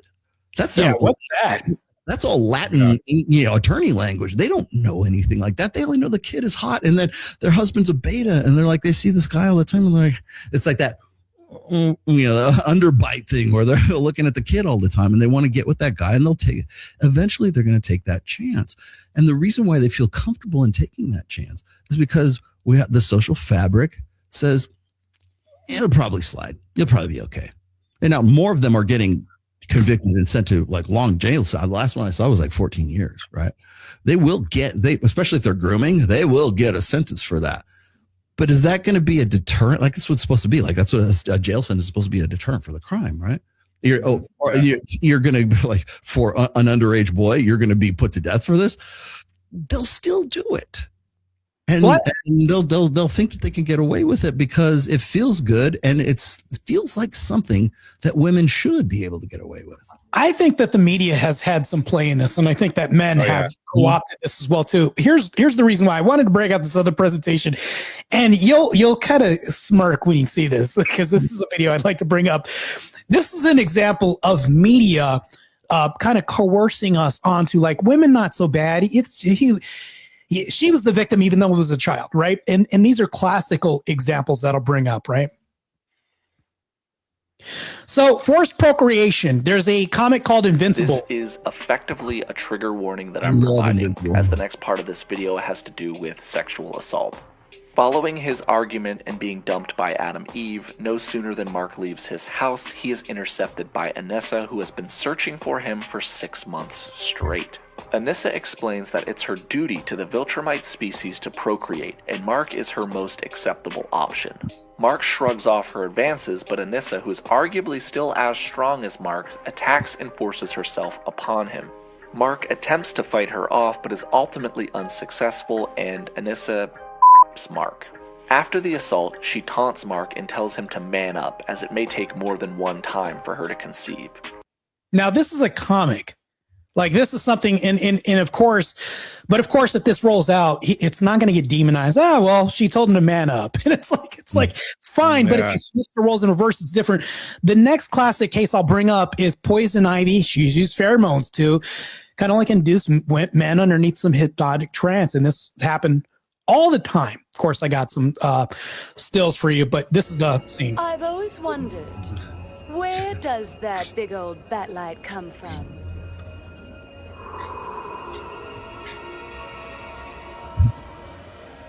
Why, it's right on top of police headquarters. And of course, this is normalized. It's fine when she does it, right? And then Wonder Woman's consent removal lasso. You are welcome. My ego's far too big to say thank you to someone else. No consent. All powerful persona to compensate for my childhood trauma and poverty. Oh, I know sex exists. I've just never experienced it. Right. No consent. Like, what if a guy had a consent removal lasso with little girls, right? Wouldn't really fly that well, right? Like when Batman and the Flash and the rest of them have to tell the truth, they all like go into this Freudian psychotherapy. Yeah. Well, it's not like, yeah, you got like if it was Batman, like, yeah, you got great tits and I really want to fuck you. Like that is right. The first thing that would come out. Let's be honest, okay? Oh yeah. Of course. Yeah. And what's it like?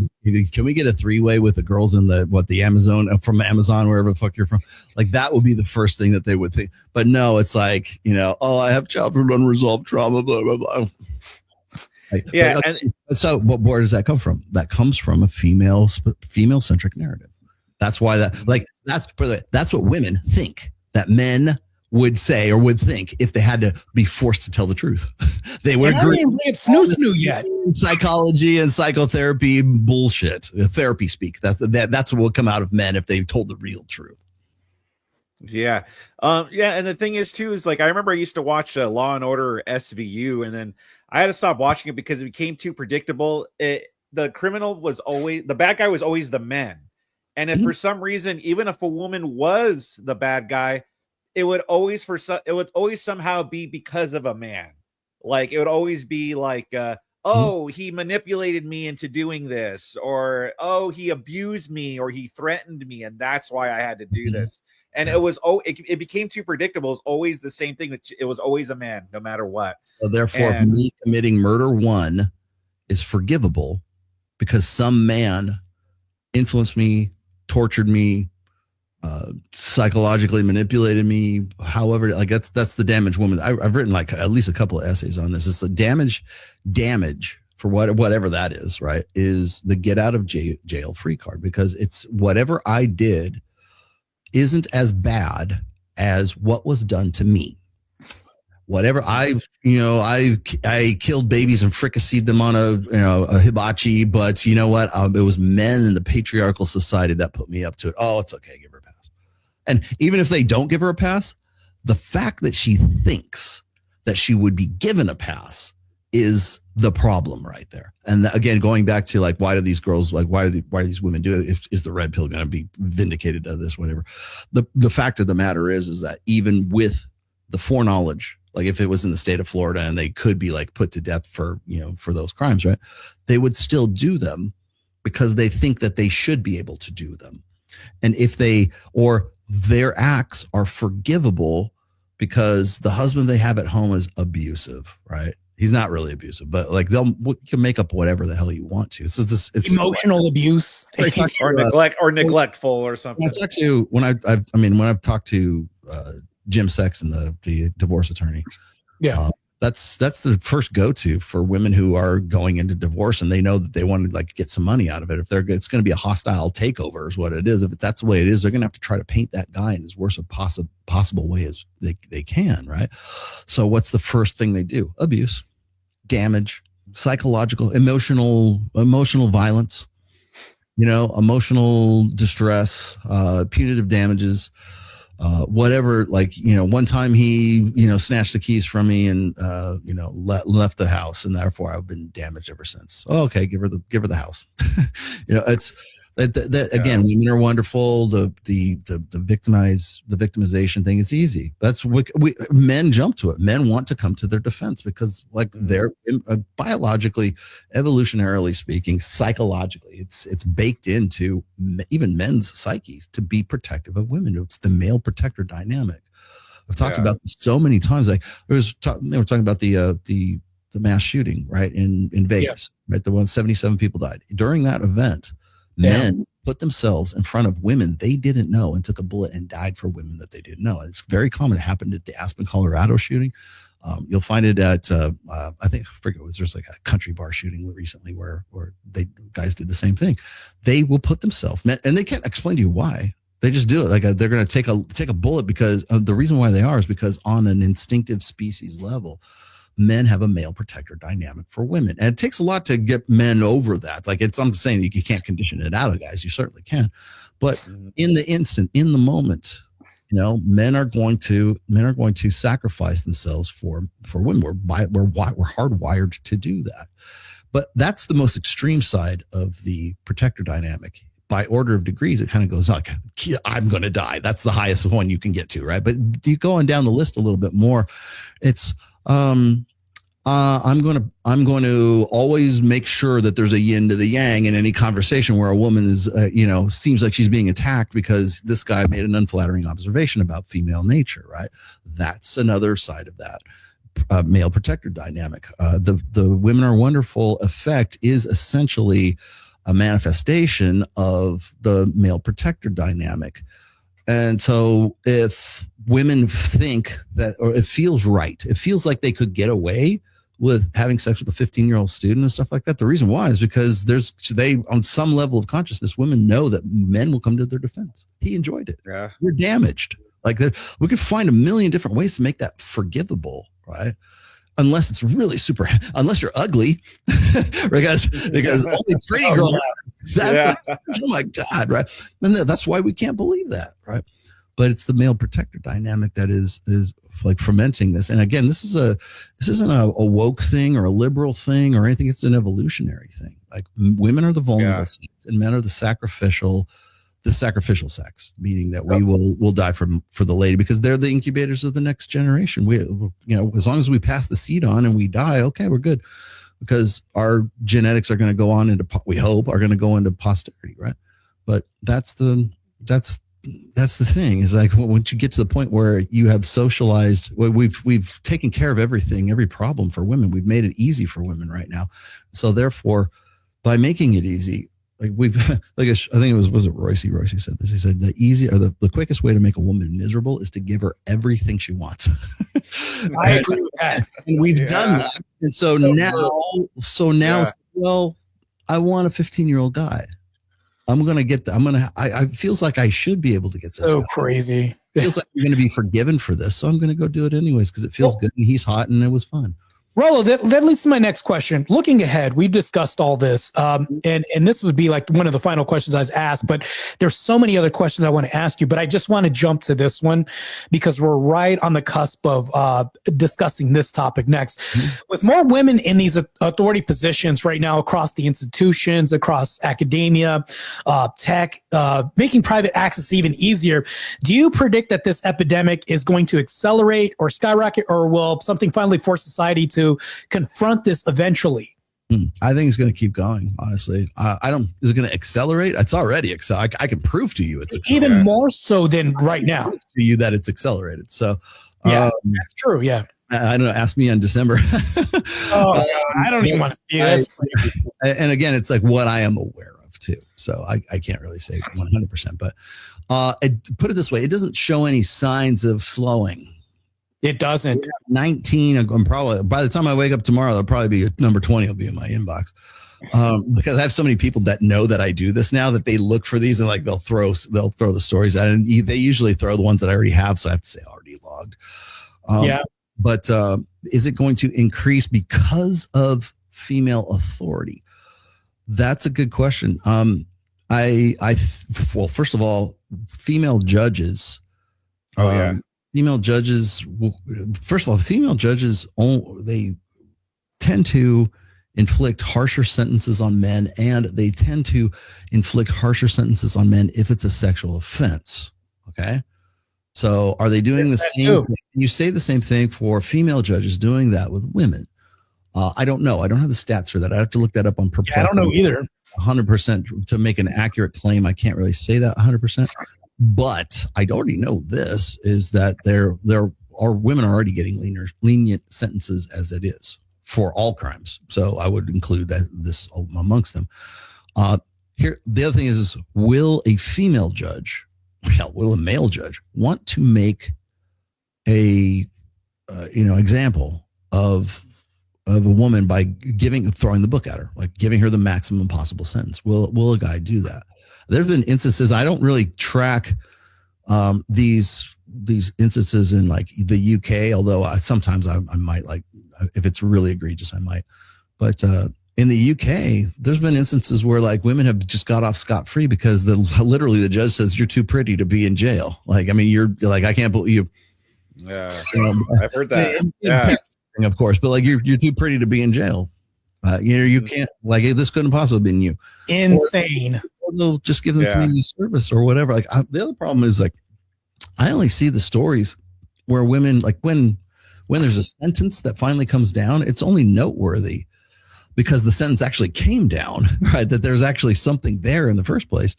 Because most of the time, those cases, like remember, I did what 79 and 24 and 91 and 25, and of those, I would say probably about half of them I'm aware of where they were already taken to trial, and just because you got arrested doesn't mean the charges weren't dropped. Just because you got arrested for it doesn't mean that she actually went to jail for it or actually was convicted of the crime for it or went to court for it, went to trial. Or maybe was settled out of court. I can't tell you like how many of them were actually convicted and went to jail. The ones I do know of are noteworthy. So like a woman who was grooming that one 13-year-old boy, she goes to jail for 14 years. Okay, I'm going to write that. That's going to stick in my head, right? But what's not going to stick in my head is, Becky, the gym teacher who, got after it with the kid a few times in the gymnasium or saw him on the weekends or something like that. The kid dropped the charges and, she got community service. That doesn't make the news. So, but the crime was still committed. And she said, so it's still got away. So is it going to increase? I think it's going to increase because of that. because of the fact that we're like, guys think that the 15-year-old boy enjoyed himself, and so therefore no harm, no foul. And women think that it's going to be okay because they think that it feels good. It should be the way, like there's no accountability for it, or they think, and perceptually they think that there's no accountability for it. And so authority wise, like again, the authority that I'm, sort of referring to as female judges. Yeah. Are they going to look at it differently? Then I will guarantee you they'll look at it differently if it was a male teacher and a female student that were involved rather than the other way around, of course. And I would expect a male teacher to do the same thing because most of them tend to be more liberal leaning as it is, and more, that's horrible. We need to make an example. That's toxic misogyny, whatever, toxic masculinity. They want to make, so they'll make that.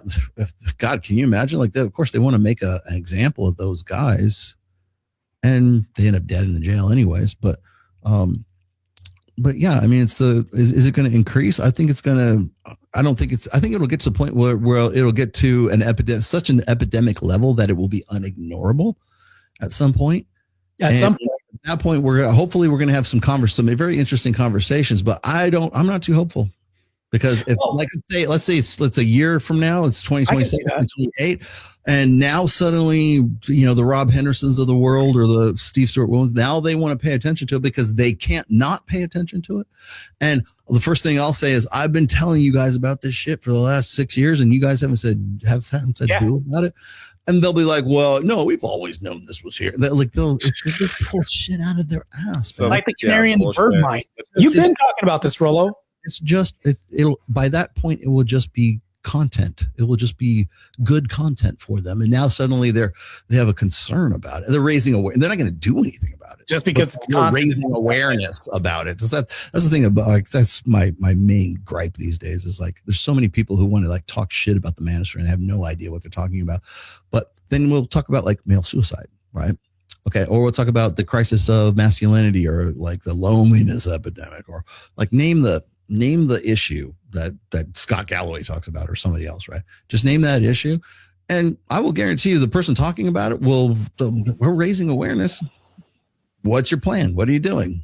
Nothing. You're not doing shit about it. Well, we really need guys to.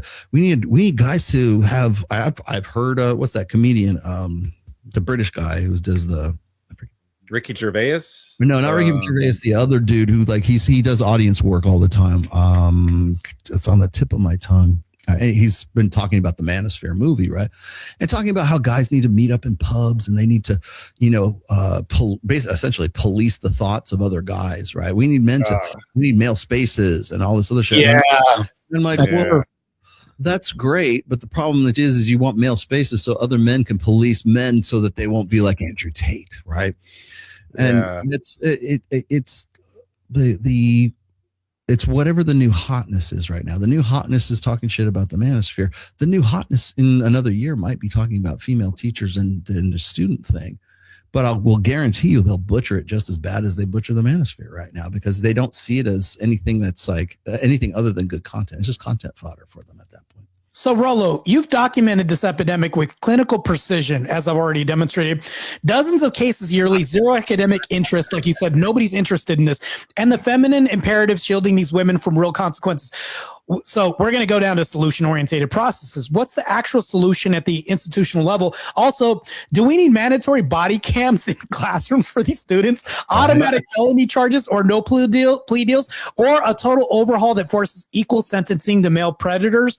Like, what are we talking about here? If we're going to talk about solutions, that's actually not like the last one is probably the best, most enforceable one. Like because we could actually equal sentencing. You could actually pass a legislation in state. You have to do it state by state, but you could pass a legislation that says that it is mandatory for, like, if the average sentence for a man doing that crime is like the judge cannot grant leniency in that case. Like, is legally, hands are tied, bound. If a man did that, then the woman gets the same exact realistic. That would be the way to go about doing that, and I'm surprised nobody's ever brought that up just yet. Making the sentencing mandatory. So if let's just say for like the average, right, between men and women, we say, okay, this is what the average is. You're getting that no matter what. If the circumstances are extenuating and egregious, maybe more than that, but you're gonna get this. No plea no deals, sweetheart no deal. parole, no nothing. This is what you get as a result. And if that's the case, then that might have an effect on it. Otherwise, you can just inflict a death penalty on. That is crazy. But no, the other. Okay, so how else do you combat that? What are some solutions? So that's the legal solution, I think. The other solution I would say is that you have to make it has to be awareness has to be a thing. So because a lot of times the other staff, the other female staffers are complicit in these cases. Looking out. So if the hot teacher is banging the hot 15-year-old, 16-year-old guy, right?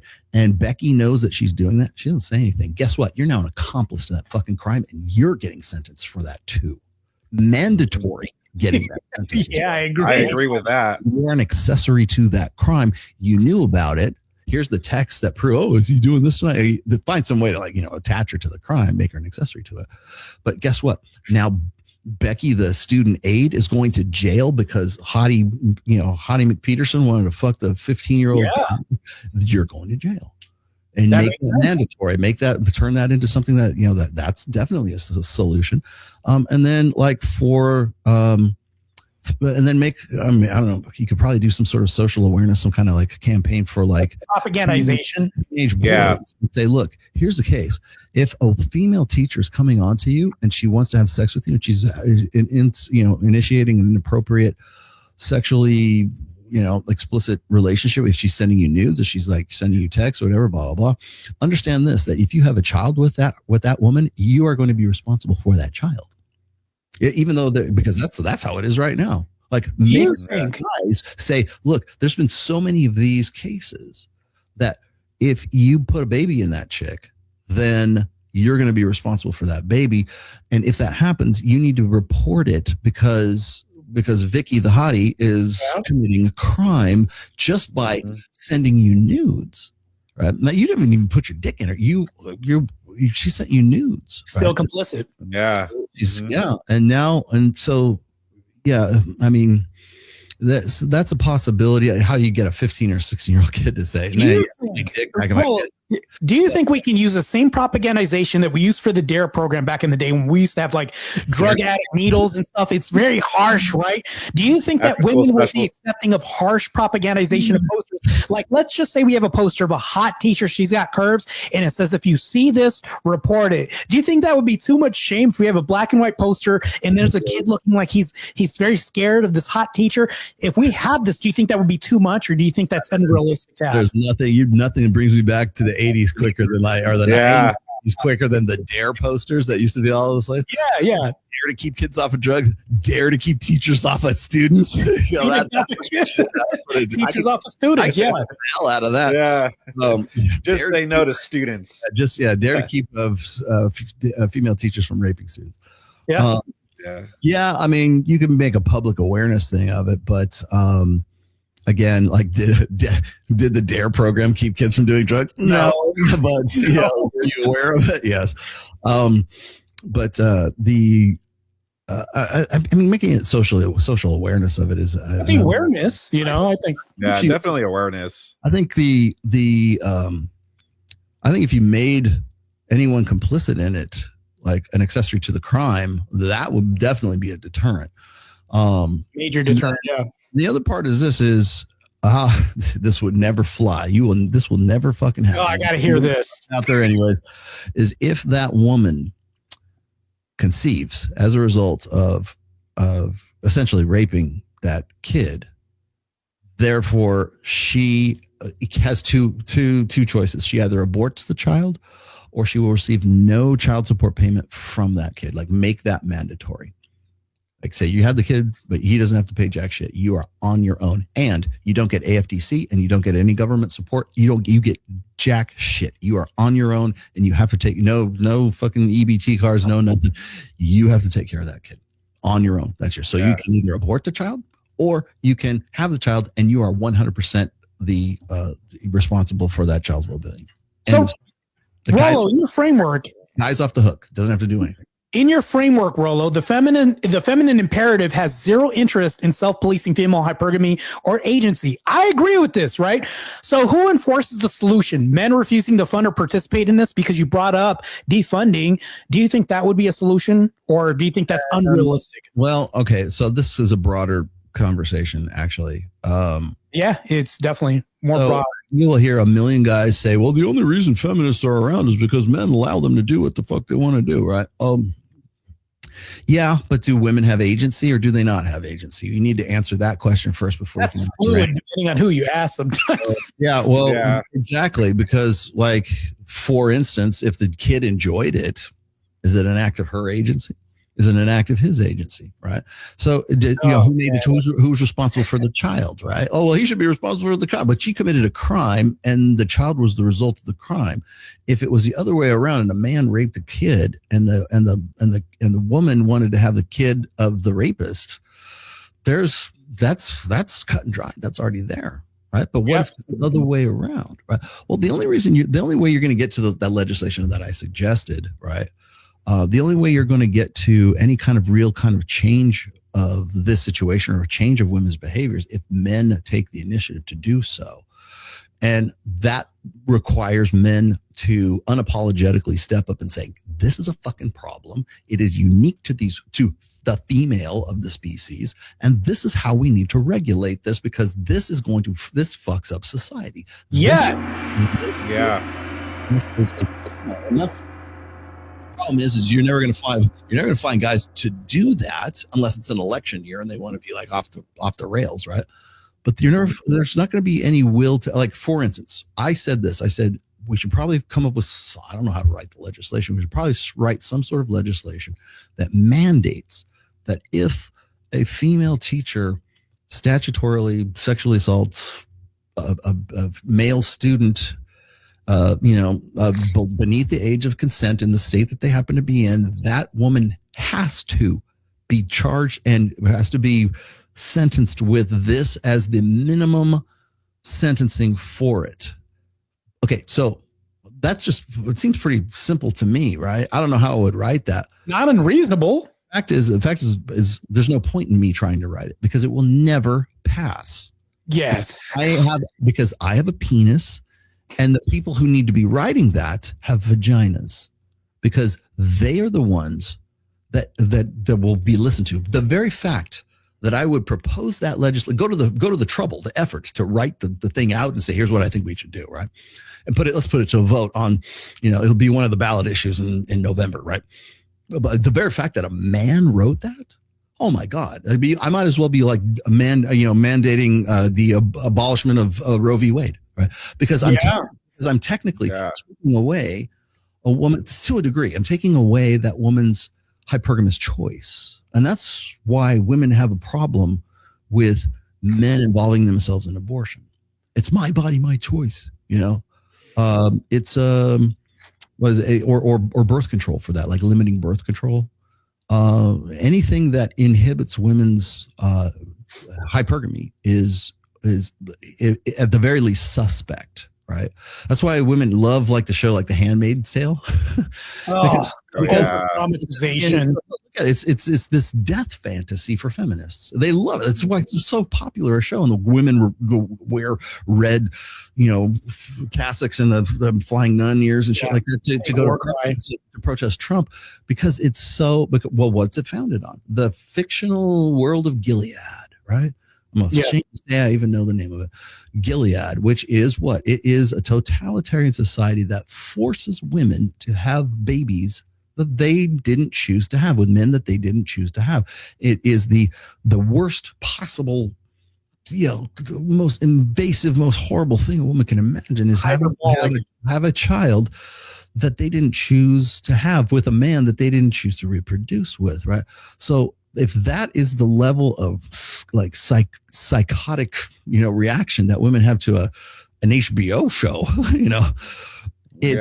it's like, now imagine Rollo Tomassi of all people saying, here's what I think should happen to these teachers who are essentially exercising their choice to fuck the 15-year-old and not their husband, right? Because whatever else, but the very fact that I would do that The very fact that a man would establish it's going to have to be a conservative female that proposes that legislation.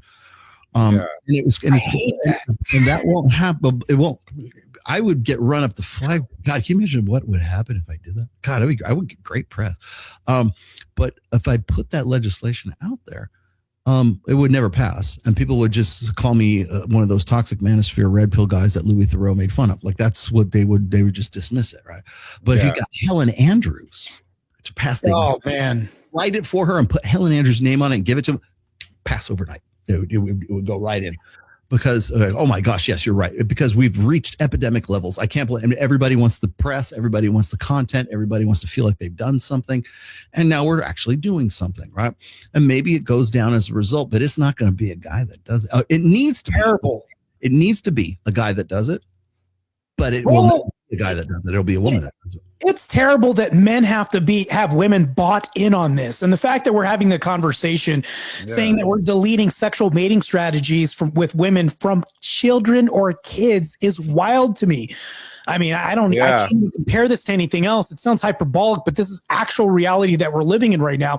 If you were to go ahead and delete this, Roe v. Wade, overturning the 19th Amendment, like all these other things, it really sounds like a really far-fetched thing when we're talking about something simplistic. When it was on the other shoe, of course, we get rung up the flagpole by you even mentioning this or even presenting this as a case to the court for changing. This is crazy. I can't even talk about it on an A-list podcast.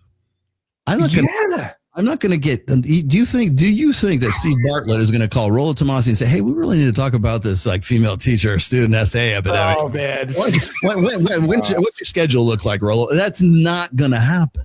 Wait, did you just call me not an A-list podcast? No, go ahead, Rob. They're going to call the safest edgelord they can find. They're going to find Jordan Peterson or Scott Galloway, who will overnight become an expert on this. Right? I've been doing this forever. No, you haven't. They will never be the people who actually know about this shit, right? But they'll say, well, raising awareness. But again, Helen Andrews could probably go in on Steve Bartlett and say exactly that verbatim, everything I've said here, and you guys with the conversation we've had thus far today. Like, she's going to go and have that with Steve Bartlett, and it will be this groundbreaking, revelation of, oh my gosh, here's the way forward. Salacious. Yeah.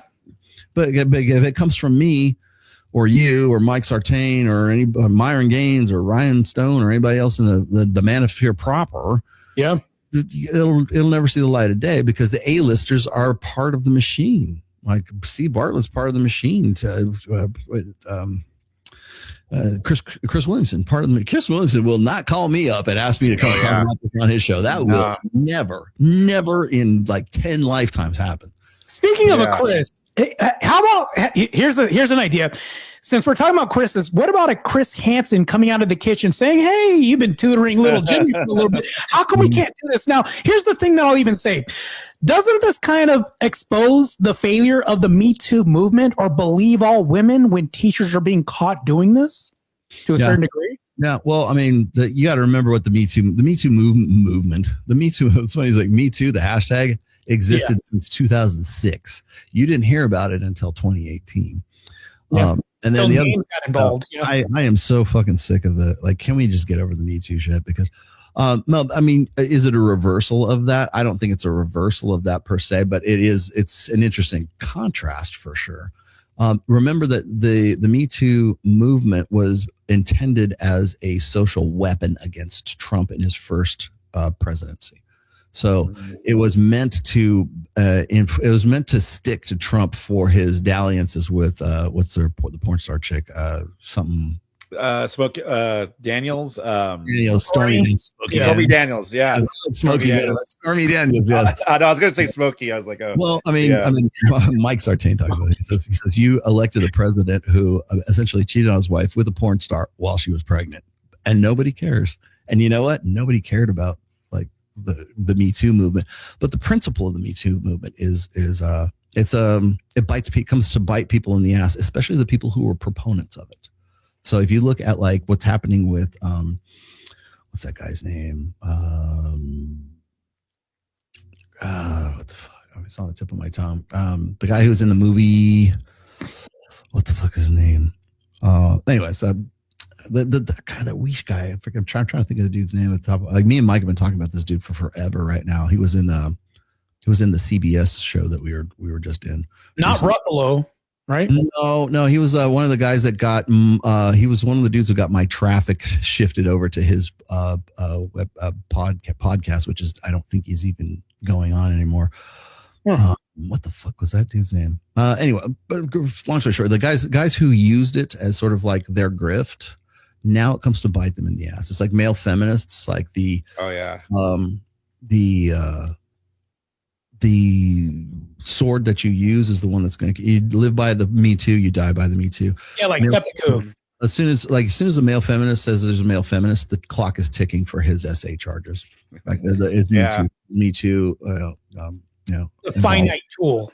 Yeah.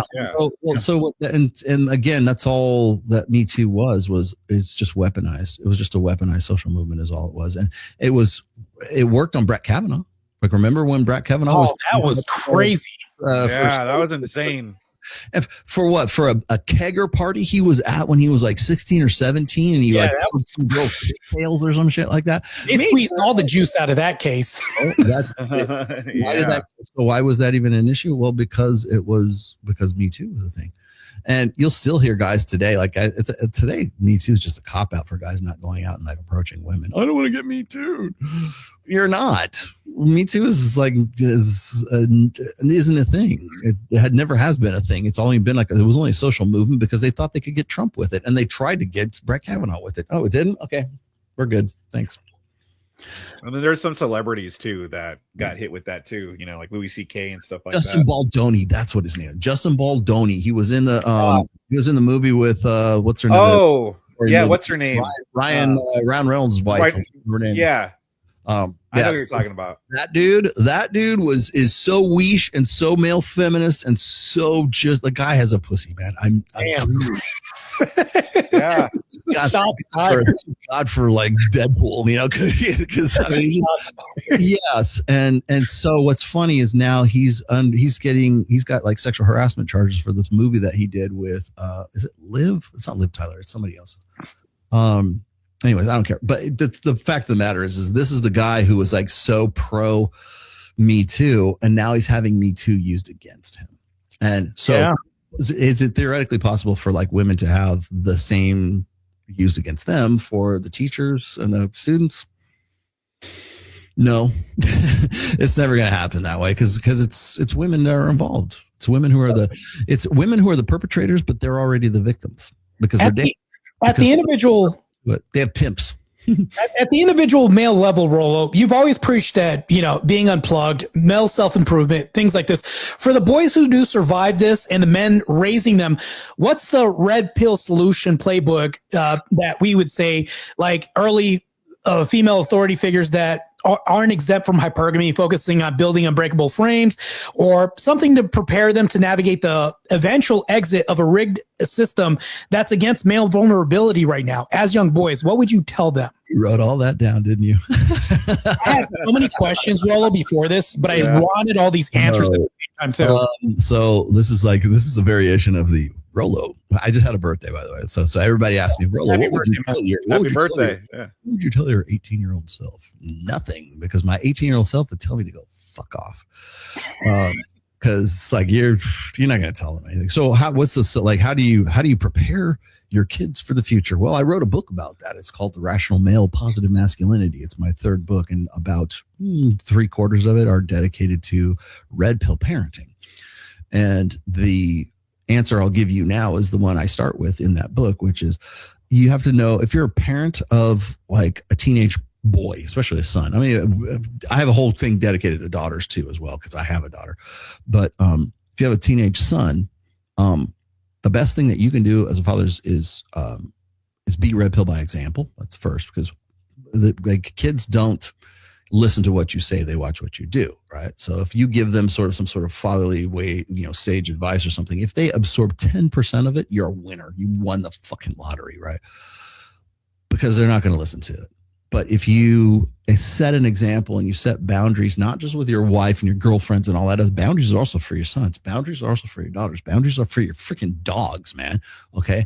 Boundaries are for every. You're dealing with me. There's boundaries here. I don't care what your job title is. Okay, so that's I think is something that needs to be established, like by if you're talking about strong fathers and leadership role, everybody wants a leader in the family and stuff like that. Nobody wants to deal with the fact that the leaders actually are the ones that are setting the boundaries. Leaders are the ones who are enforcing the boundaries and the consequences for breaking those boundaries too. And he has to have the authority to do that. Sure. But you have a 15-year-old boy and he's in high school or whatever. And like, I think we're having this discussion a little bit more now because of what's going on in the UK, right? With adolescence and the manosphere and everything. And everybody's so concerned with their boys. What are we teaching them? Well, nothing. You're not teaching them anything. Like, tell me what you want them to learn, right?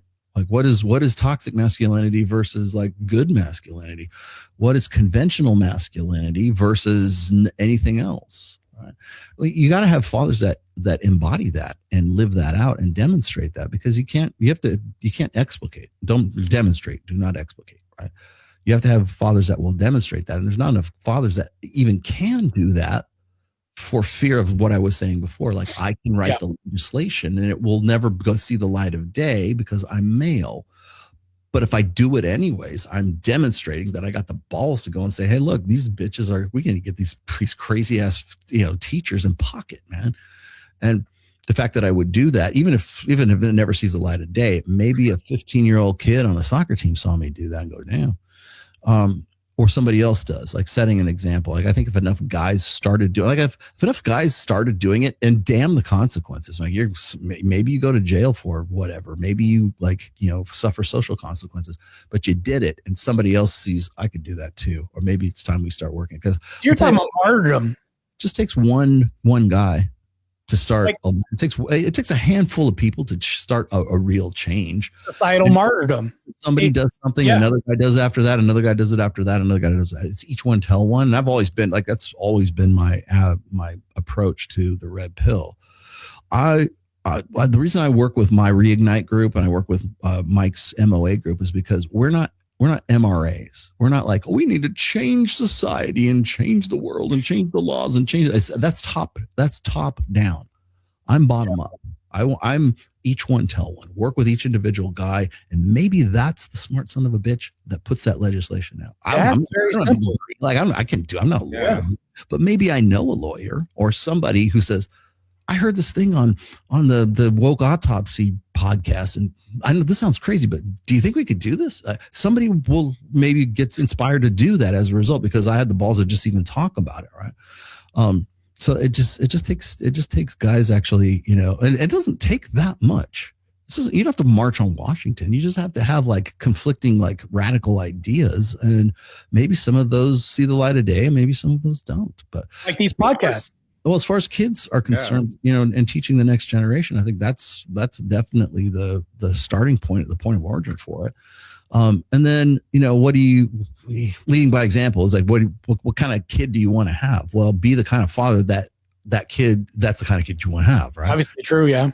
And then the other part of the positive masculinity when I'm talking about red pill parenting is know what you're up against. You're up against a school system and an education. People say, "Oh, just take your kids out and homeschool." That is like an option for a very scant few, population of people. Okay, does it sound good? Yeah, great. But you know what? 90% of the rest of the people are going to go to public school or college or whatever, right? But at least you can be prepared. So, for instance, when people say, "Well, Rolla, why did you send your daughter off to UNR and then she went to UNLV and everything?" Those are like, they're colleges, they're feminist indoctrination camps, don't you? I'm like, yeah, but she's my daughter, and she's been prepared for that, and she knows what's. She's very, very solid about that, and now she's married. She has a husband. She's a master's degree and she's looking at a doctorate actually, but she's got a magna cum laude. She's a fantastic kid, right? She does not have purple hair. She did not come out as some raging tattooed feminist with a septum piercing. And why? Yeah. because I set the example, and because her mom and dad still love each other, and we still fuck each other, and we still go to church on Sundays, and we still, we're very smart people, and I think we have a good positive outlook on life. We made a pretty damn good kid. And you know what? Rollins her dad. So when I sent my daughter off, and and to the college I paid for, and the dorm I paid for, I wasn't worried about it. Yeah, because here's you can cloister and shelter your kid in a plastic bubble all day long, but you still got to, sooner or later, they got to go out into society.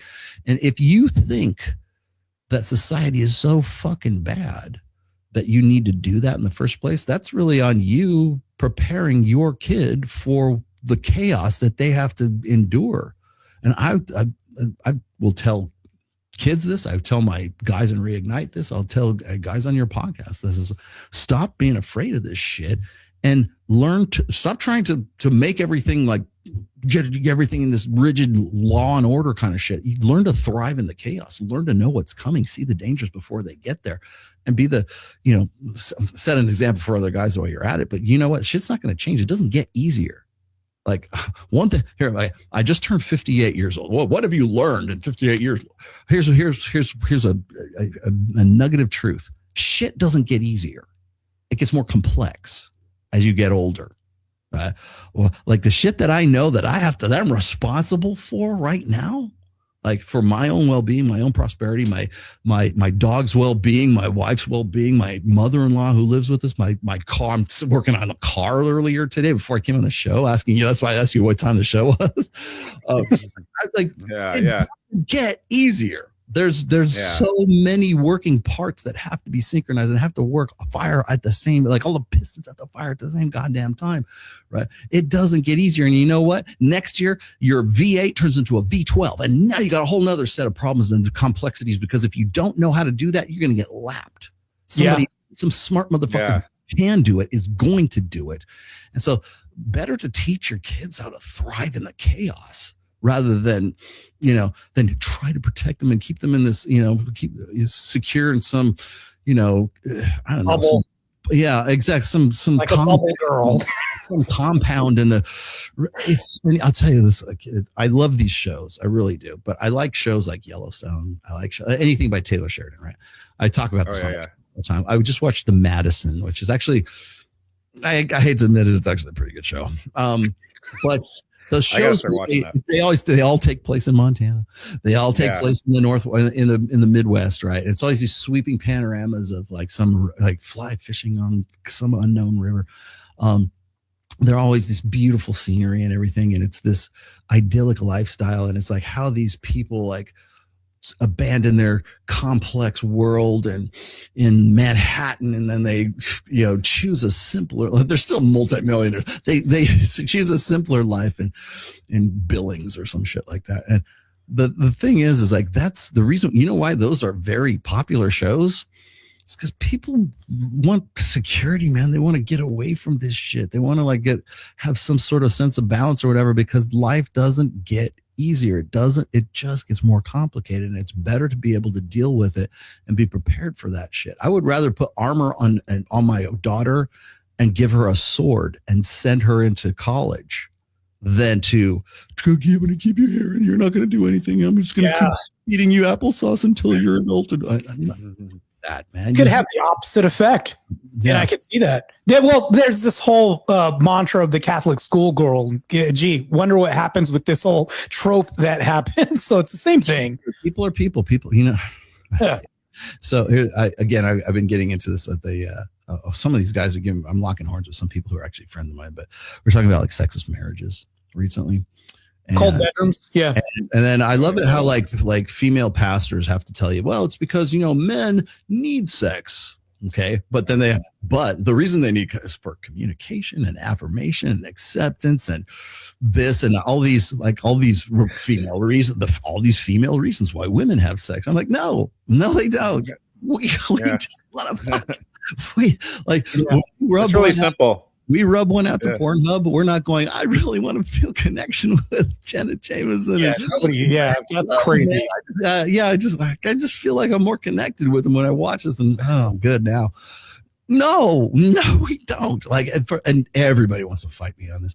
But the thing is like and this is part of the upbringing, it was like, I accept the fact that I'm fully human and she's fully human and your 15-year-old son's fully human. You know what your 15-year-old son's going to want to do? He's going to want to bang the 24-year-old teacher. Yes, absolutely he is. Yeah.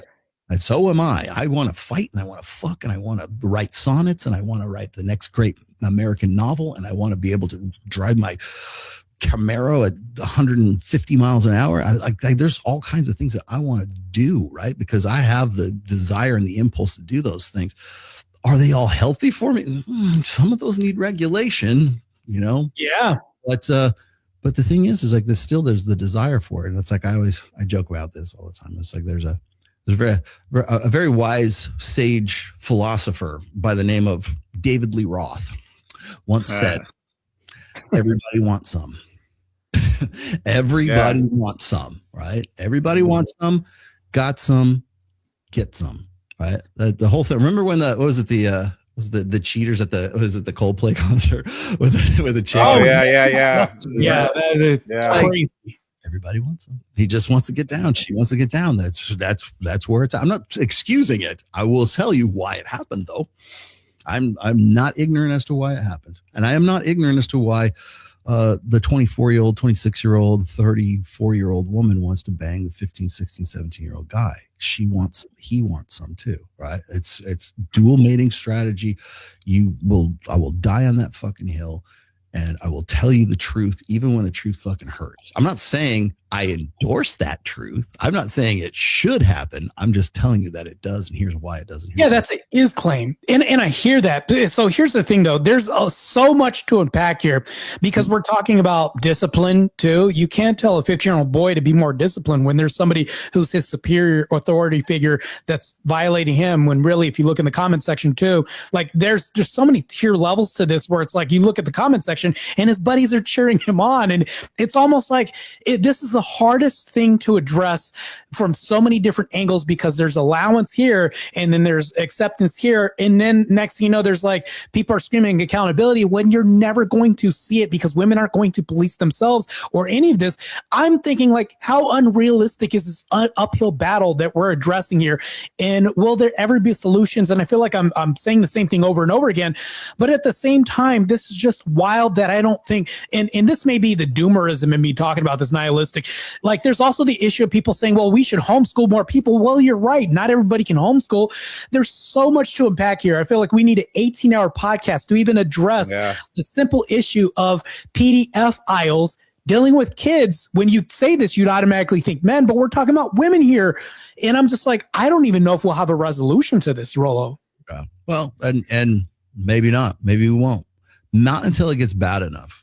Not until it inconveniences enough people. That I agree with. Not until people lose money. Not until people lose their life. I mean, that's like a drug addiction, right? You do drugs until you can't do drugs, right? It's what rock bottom is, right? You do drugs until you die. Yeah, you do drugs until you can't anymore, right? Yeah. The same thing, like I bring up, I mean, the reverse of this, of course, is too much, too young, too fast, right? So if you look at guys like, I'll bring it up, Jordan Peterson or Kevin Samuels, right? Like if you have a drug addiction or you've got an alcohol problem before you're famous and make a lot of money, now you're a famous guy with $10 million in the bank who's also an alcoholic and a drug addict. Yeah. That's a bad combination, but it's basic math. And I'm just telling the truth. That's basic math. So is there ever going to be a solution to any of this? We just came up with a couple on our own right now. The solution's not hard to figure out. It's the will to fucking make it happen. That's hard to make it happen. To actually, knock on the legislation door and say, hey, I think this should be on the ballot next year, right? I don't know how. Maybe I should figure it out. I mean, if I really cared about it, I should do it, right? But I would only be doing it I would be doing it for, I think, a social good, but people would see it as it being like popularity, kind of notoriety grandstanding. Like it's clout jacking, right? Because you can't get around clout jacking these days. I can't do anything. I can't post a picture on Instagram or Twitter. It could be the most innocuous. I could be just me and Ned, me and my dog. You're flexing your dog. Everything's a flex. Everything I do is a flex. If I went and put out that legislation and it's like, you're just doing that because you want more people to pay your book.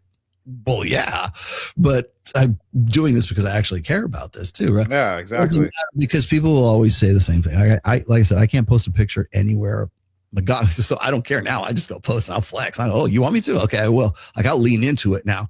But the point I'm making is that it's impossible to get away from clout culture right now, and that I think is a major hindrance for actual progress and actually doing something new. So really real changes, I mean, just God, I'm going to wax philosophical here, but like the real changes happen because of technologies.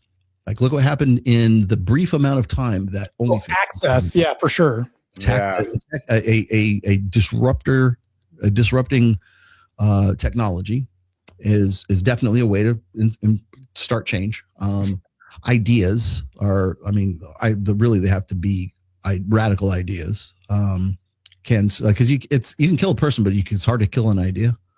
And then, I mean, you trying to change people's behavior with a social motivation, with the social push right now is tough. It's impossible because we have globalized sexual marketplace. We have the globalized social media marketplace.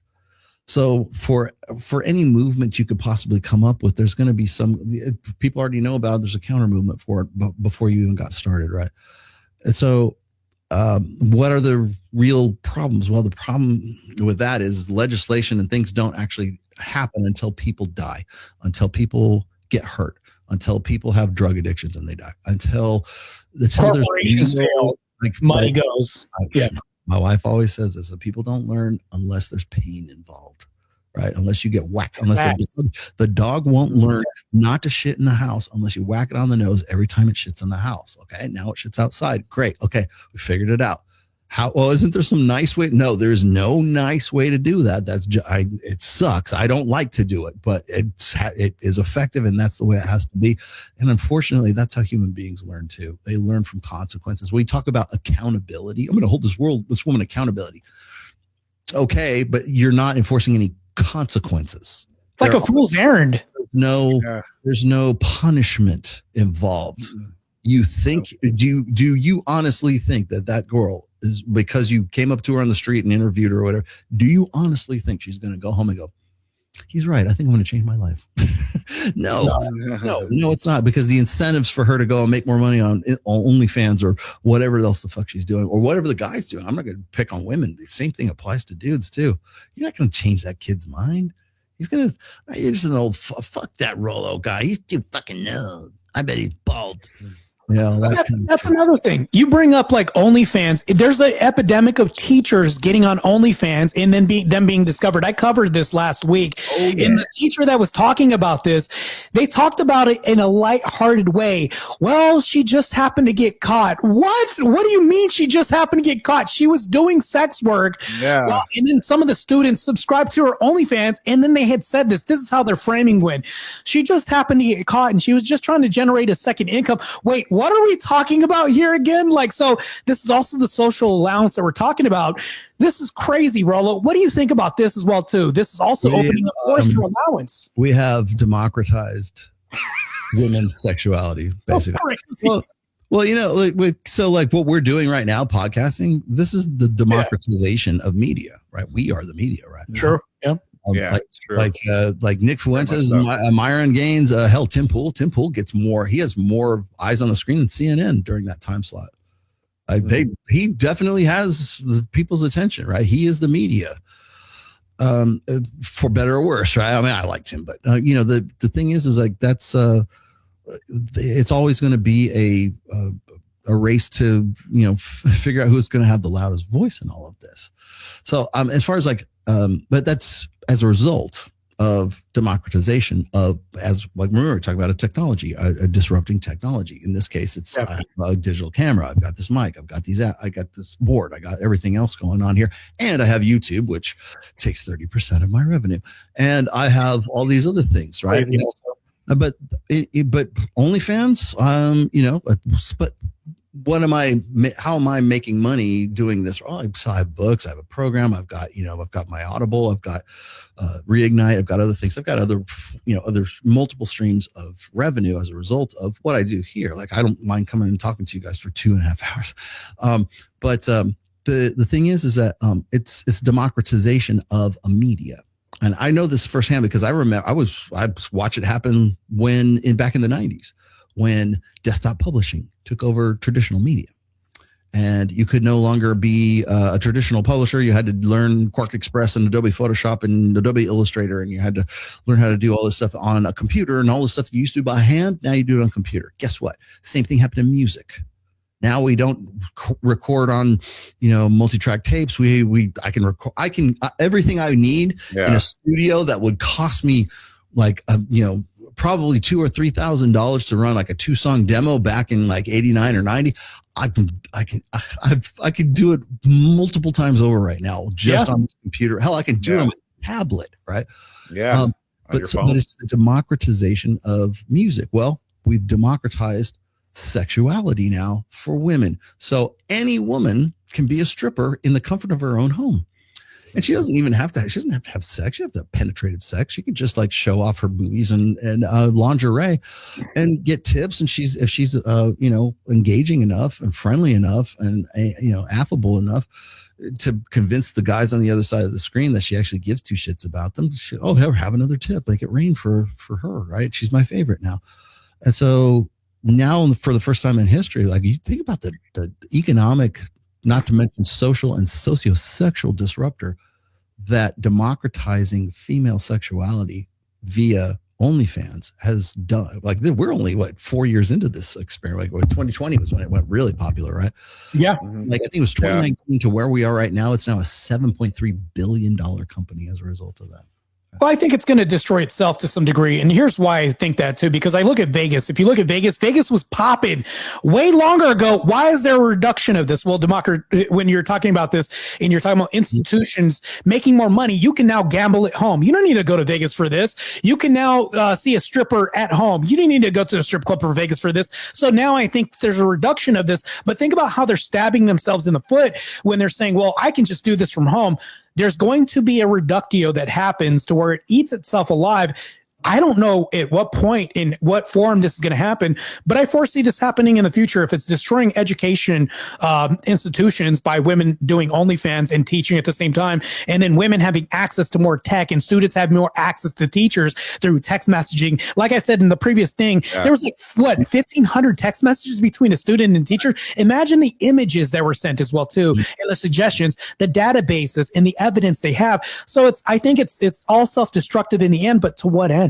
Well, sorry, go ahead. Or go ahead.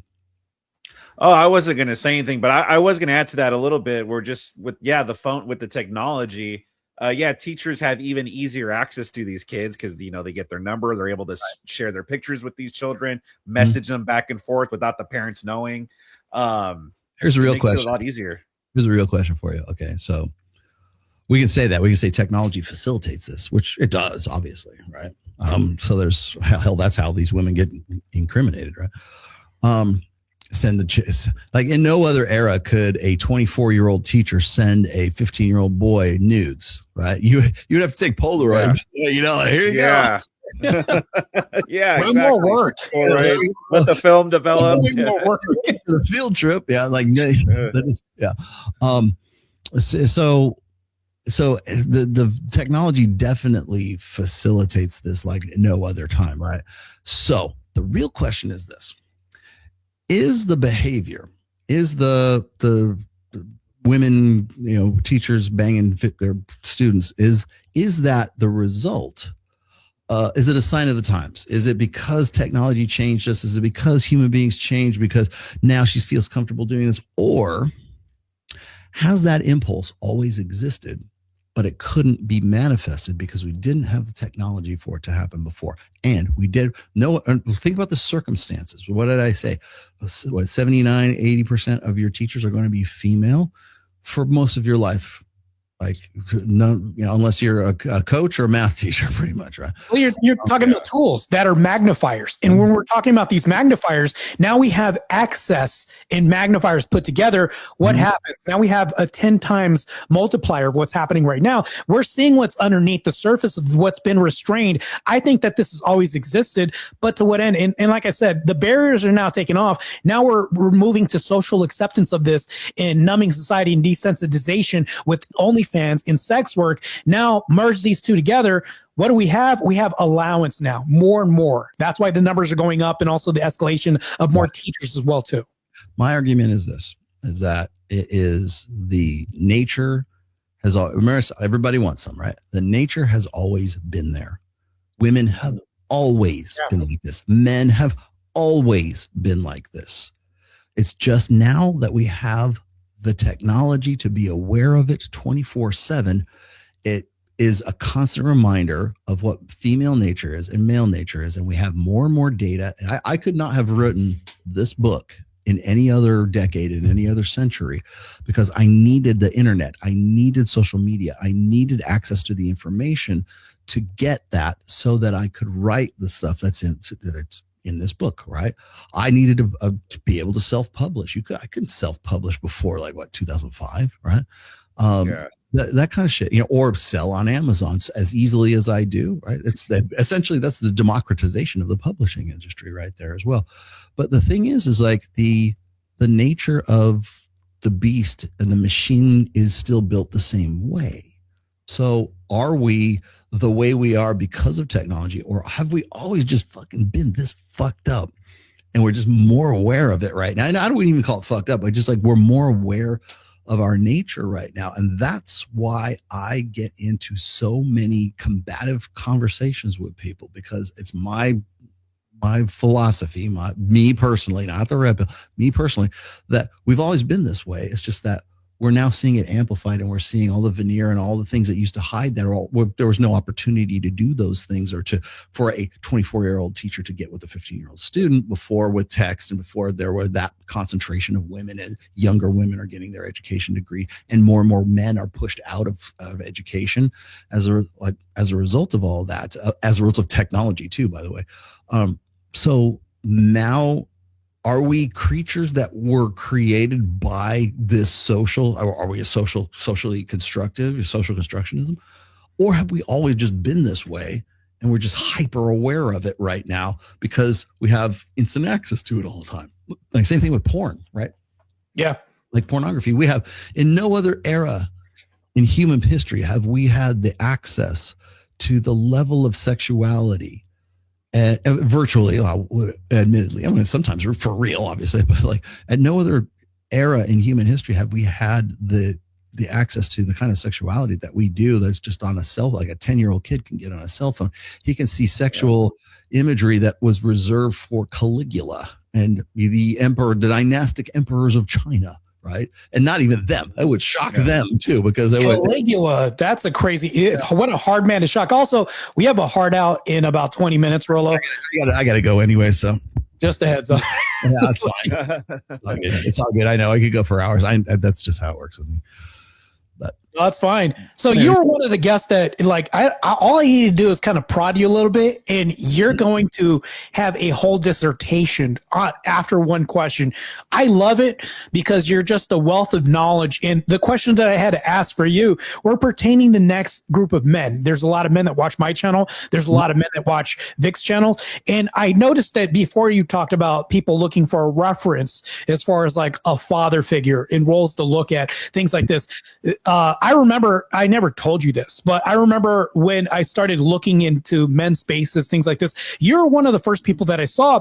And a lot of the things that you were saying were making sense, but I can also map this onto reality and understand where this came from. A lot of this logically made sense. And that's why I wanted to formulate questions, because I was like, well, there's only so much allotted time that I have to ask you questions. And there's so many people watching. And then not to mention this, but like men, we have to be solution oriented to some degree. But even if I couldn't find a solution, I wanted to come the closest to it. So I want to ask you this last question. Would you be the first kamikaze pilot to run first into this and have everything obliterated that you built on the sake of you fighting this whole case of women teachers sleeping with students? I don't think that would be career ending for me to do something like that. Hyperbole, of course.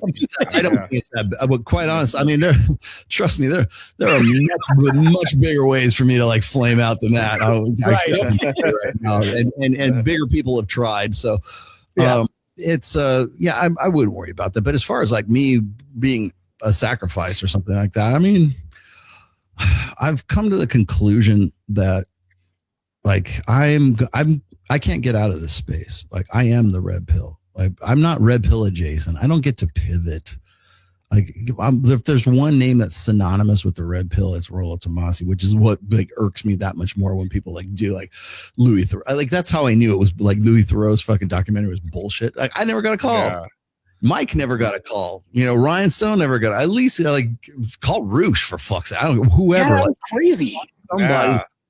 Who actually has some working knowledge, but he didn't want that. He wanted something that was more salacious, and he just wanted a dog and pony show. He just wanted to and so. But the thing is what that does is it then dissuades people who like men who are looking for real answers, and guys who are hurting, and guys who are looking in like guys like we talk about the men's issues and men's suicide and men's loneliness and men's failure to launch and men being purposeless and men not having frontiers and men not having all this stuff, right?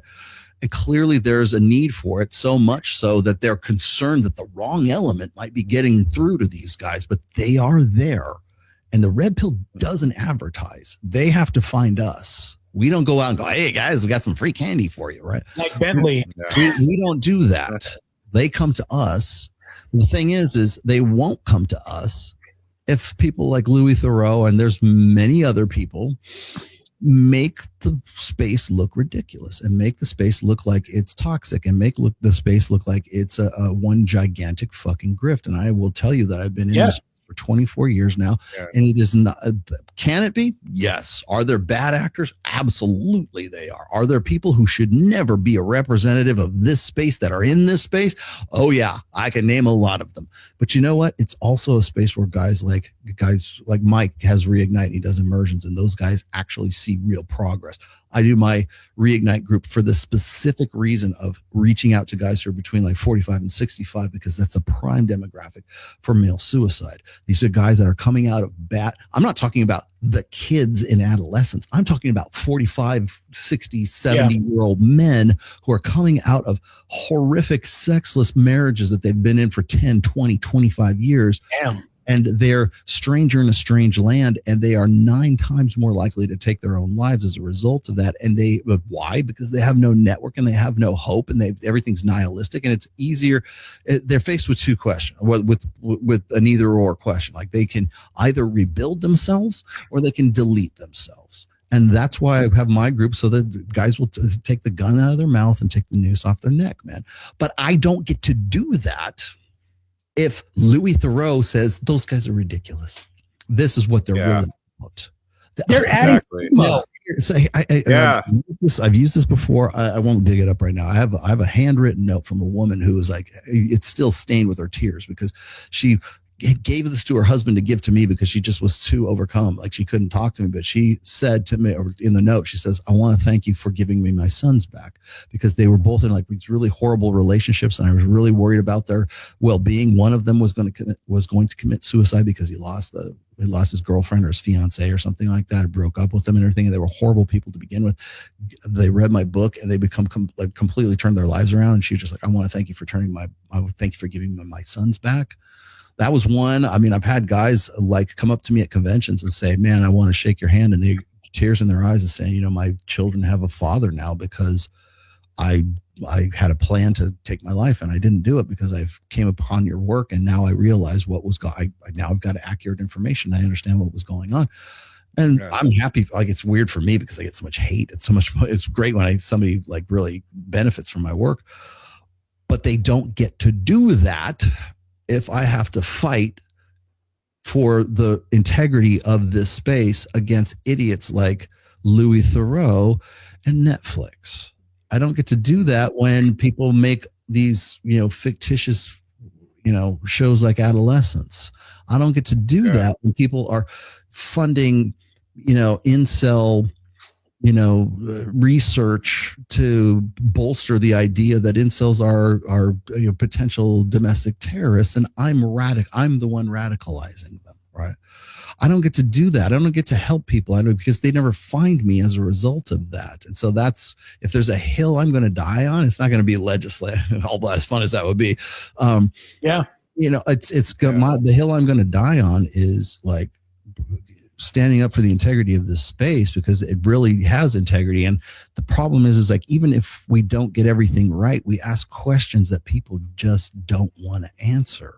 Right. That's the main problem that most of these people have is not the reason they have to demonize us and make straw men out of us and ridicule the space is because, they're trying to retain power, obviously, but it's because we ask questions that they don't want to answer. It's the questions we ask. It's not, we don't have to write about stuff. It's the fact that we answered those questions. I agree. We'll come up to something like for instance, I keep using this. There's the interview between Chris Williamson and Andrew Huberman. And Andrew Huberman was talking about how it's a really good idea for men to take women out on a date and go like 3 different places, because then it sets this narrative and you have a story to tell. And it's like, you feel like you went on a trip rather than you went on a date kind of thing. And the first thing out of Chris Williamson's mouth, that fucking guy, man, he's like, yeah, those PUAs back in the day were weaponizing this. What? Why is it that when Mystery says the exact same thing as Andrew Huberman, that it's weaponization? And is it any less true? No. Collective outrage. But it is. If the guys in RSD say that that's the case and they make that observation, and Andrew Huberman says the same thing, they're the devil when they do it. But when Andrew Huberman does it, it's good science. Fuck you, Chris Williamson. This is what I'm talking about. So this is I would tell my own guys this. So this is a good idea, right? But because it comes out of my mouth, it's weaponized. But if it comes out of Andrew Huberman's mouth, it's just good science. That's what's hindering people from finding this space and finding the integrity that is in this space, because men need this. You asked me that question a little bit before, like what would you tell your 15-year-old son? How would you prepare them for high school and all this other stuff? Yeah. That is part of it right there. Is fighting that is knowing the battle and knowing what you're up against. And what you're up against is, people like Chris Williamson. What you're up against is people like Steve Bartlett, people who are they're not out for your own benefit. They're out for the narrative is what they're out for. And they're not trying to find solutions or find best practices. They're just there to raise awareness, right? Which is how they keep you in the churn marketing thing. But the one thing that everybody seems to be able to agree upon right now with respect to the manosphere and crisis of masculinity and all this stuff is that we need men to be leaders, and we need men to be good mentors, and we need men to be good fathers, and we need men to be good teachers, because we don't have enough of them in the school, obviously. And we need men to step up. We don't need these Andrew Tate guys or these Myron Gain guys or these Justin Waller guys. We need real men to stand up and teach our youth. And I'm like, okay, who? You mean the men that they want? Who? Yeah, the men that they want. What would they exactly? And you get down to particulars. And you say, what would you want those? You can't name any names, but let's just say, for sake of argument, you can fictitious, like, idealized guy. What would you have him say that you would want the youth of the world to know? What influence would they have to do? They would describe slaves. They would describe butlers. They would. Well, it's exactly, and I'll bring this. How am I wrong? I'll bring this full circle again. Yeah, that's true. So here's I'll bring this full circle. Remember, I told you about the pastor who was talking, the female pastor who was talking about how important sex was, and it's because men need sex, but they need not because of physical. They need sex because of communication, and they need sex because of acceptance and affirmation. Crazy and whatever, run down this list of all these things that women find important. Those are the same qualities that they would want that man to teach their kids, right? All of these the way to be a better human. Men are subhuman. until they can be more perfected. And the way they become more perfected is to be more feminine. And we need men, real men, who will teach young boys and men how to be more feminine, how to respect women, right? How to defer authority to women. And they will find nice little flowery ways and, ephemeral ways to sort of like characterize that. Well, it's funny because they don't want men. They want men who will espouse female characters. You have women that write books now, How to Train Your Man Like a Dog, things like this. There's like 5 that I'm covering this later on the podcast. Here's the problem, though, is like women are infantilized all the time, even when they're the superior authority figure, all this happening. And they're writing books saying how to train your man like a dog. Well, we all know what happens when you mix dogs, peanut butter, and women. I'm not going to go into that right now.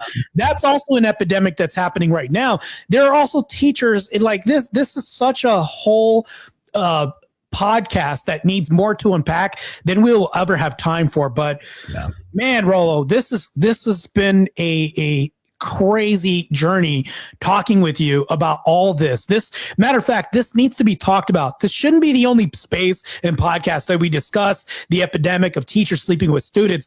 I think that this should happen more often. So And the algorithm will go, get down. What are you trying to do? Get off of here. Get off of my fucking demonetize. Demonetize. They won't demonetize you. They'll just be invisible. You'll think you're monetized. But you won't be monetized. They'll lead you to believe so. Yeah. You haven't demonetized me yet. Yeah, but what's your but nobody why am I only getting 8 views on this?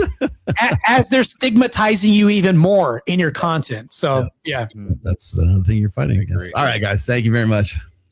All right, Rollo. Good to have you. Thank you very much, Rollo. It was nice. It was a pleasure talking to you. Nice meeting you. See you next time. Thanks, brother. Take care, man. Yep.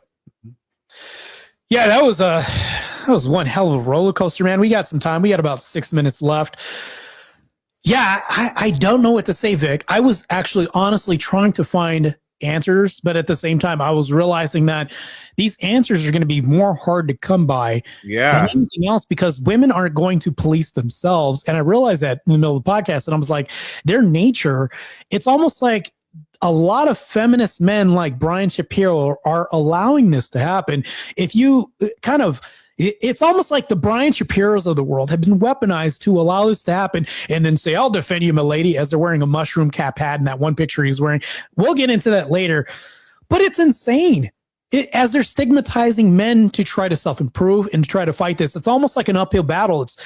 I don't know what the answer is for this epidemic, but I do know one thing. We need to talk about this, bring more awareness on this. And he's right. I think that it'll escalate a whole lot. Yeah, I agree. I mean, I remember back in the 90s. Remember the biggest case? It was that lady, Mary Kay Letourneau, and she had an affair with her student and then ended up getting pregnant by him. They got back together again. She passed away, but before she passed away, they got back together. Like they had a whole relationship. And but that was a big story back in the 90s. That was like the biggest known case. Now it's happening so often that it's not even like, it's just people kind of just brush it off because it's like, oh, whatever. But it absolutely is something that we need to talk about because it's not right. Even if the boy does like it or whatever, of course a young teenager's gonna like it because he has all these hormones. But that doesn't mean what if the daughter likes it though, Vic? What if the shoe was what if she liked it? Oh, that shit's not gonna fly now. Crazy. Yeah, exactly. Yeah. If the woman came on to the man, then obviously, he groomed her. She doesn't know what she's doing. But if the boy likes it, it's like, well, he liked it, so big deal. But we need to hold these standards the same. And I agree with Rollo that we need to make harsher enforcements for women to do this. But I also do think we need some kind of social stigma to go as well. If we could socially stigmatize men to the point where for a while men were like afraid of getting Me Too and didn't even want to approach women, I think we could do the same, against women. And I also think we need strong, good men to lead as well. I think a point that Rollo hit when I was like, oh, that's a revelation right there, is making things consistent, firm, fair, and consistent across the board, i.e. like mandated sentencing time, or at least a unilateral time of like sentencing where, okay, it's 15 years for this guy. On average, it's 15 years for her too. No leniency. We're not cutting corners because you did this with your hair and because, oh, you're too pretty to be in prison. Nonsense. You know what? You're still a PDF aisle, just like he is. Same shit goes for you, him, and her. That's why I asked Roldo the question. I said, well, if we're talking about sentencing and capital punishment for men, would you agree that teachers should be executed as well too? He said yes. His logic was at least consistent. I had to ask him this. So it's like, not that I'm debating Roldo, but I just wanted to see where his frame of reference was, how he's going to frame his answers.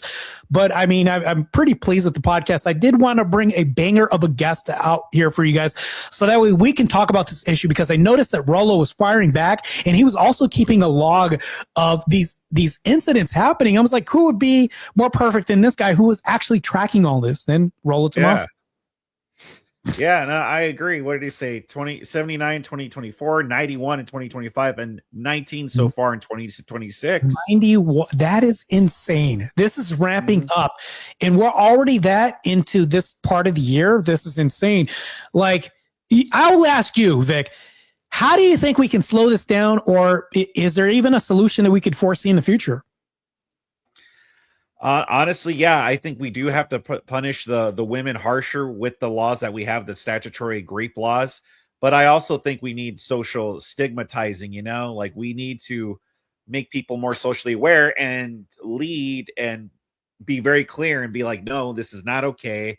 We can't keep just throwing it back and saying, well, the kid liked it. It's like, it doesn't matter. Yeah. We wouldn't hold that same standard for a young girl if she liked it. You know, we need to do the same with those, because again, it's like this kid, you know, he could get the teacher pregnant and he's going to be on the hook for this kid. He's going to be financially responsible when he turns 18. He's also, what kind of father is he going to be at that young age? It's the same thing that the feminists would say with 11 or 10-year-old girl. They always bring that up when they're talking about abortions. Well, what about the young boys, you know, like, are they ready to be fathers yet? And if we just keep brushing it off because the kid enjoys it, it's like, it's not good for the young kid either. Yeah, and like I showed the little clip, I know we got probably like a minute left, but here's the thing though, is like I brought up the web page of what's happening in my state. There was that kid who was raped at 14 by a teacher, and then come to find out, as soon as he turned 21, his paychecks were being garnished and he owes back child support of $15,000. The kid was the victim in this case, but now at 14, he's supposed to be a father and pay for, like, I don't understand the logic of this, but you'll never see the inverse of this, of a woman paying a guy. Like that would blow my mind if that ever happened. I'd be like, well, that's equal at least. But what's happening is they're turning males into the perpetrators when they're really the victims, and they're paying for it in the end when they got taken advantage of as teachers, financially, fiscally, time they're losing. Like, this is insane. I completely agree. 100%, you know, 100%. Any final parting words that you have for the audience? Because this is not only a banger of an episode, but I wanted this to be kind of like a thought-provoking episode, and I wanted to become solution-oriented in my approach, not just delving into people's stories of their lives and discovering who this person is because they're a cool person we bring on the podcast, but I also wanted to, like the namesake woke autopsy, is to attack the woke agenda and kind of dissect it a little bit. And I think Rollo was the first person that I was thinking about when it came to this issue. I think it was a good issue. But anyways, I loved having you aboard this episode. The next episode is going to be a banger as usual. I'll tell you who the next guest is. It's just going to be better and better as we move forward. But yeah, man, this was a good episode. Turned out exactly how I wanted it to be, and I brought on the perfect guest for the subject. So yeah, no, I agree. Rollo was a great guest. Like, as you said, the perfect person to talk about this subject. He's actually keeping track, calling it out, which I think more people should be. And I think we need to get this trend rolling of calling it out more and not letting it slide anymore if we want things to improve. So another great guest, another great podcast. I hope everybody watching enjoyed that, because I had fun. Marte had fun. Thank you again, Marte.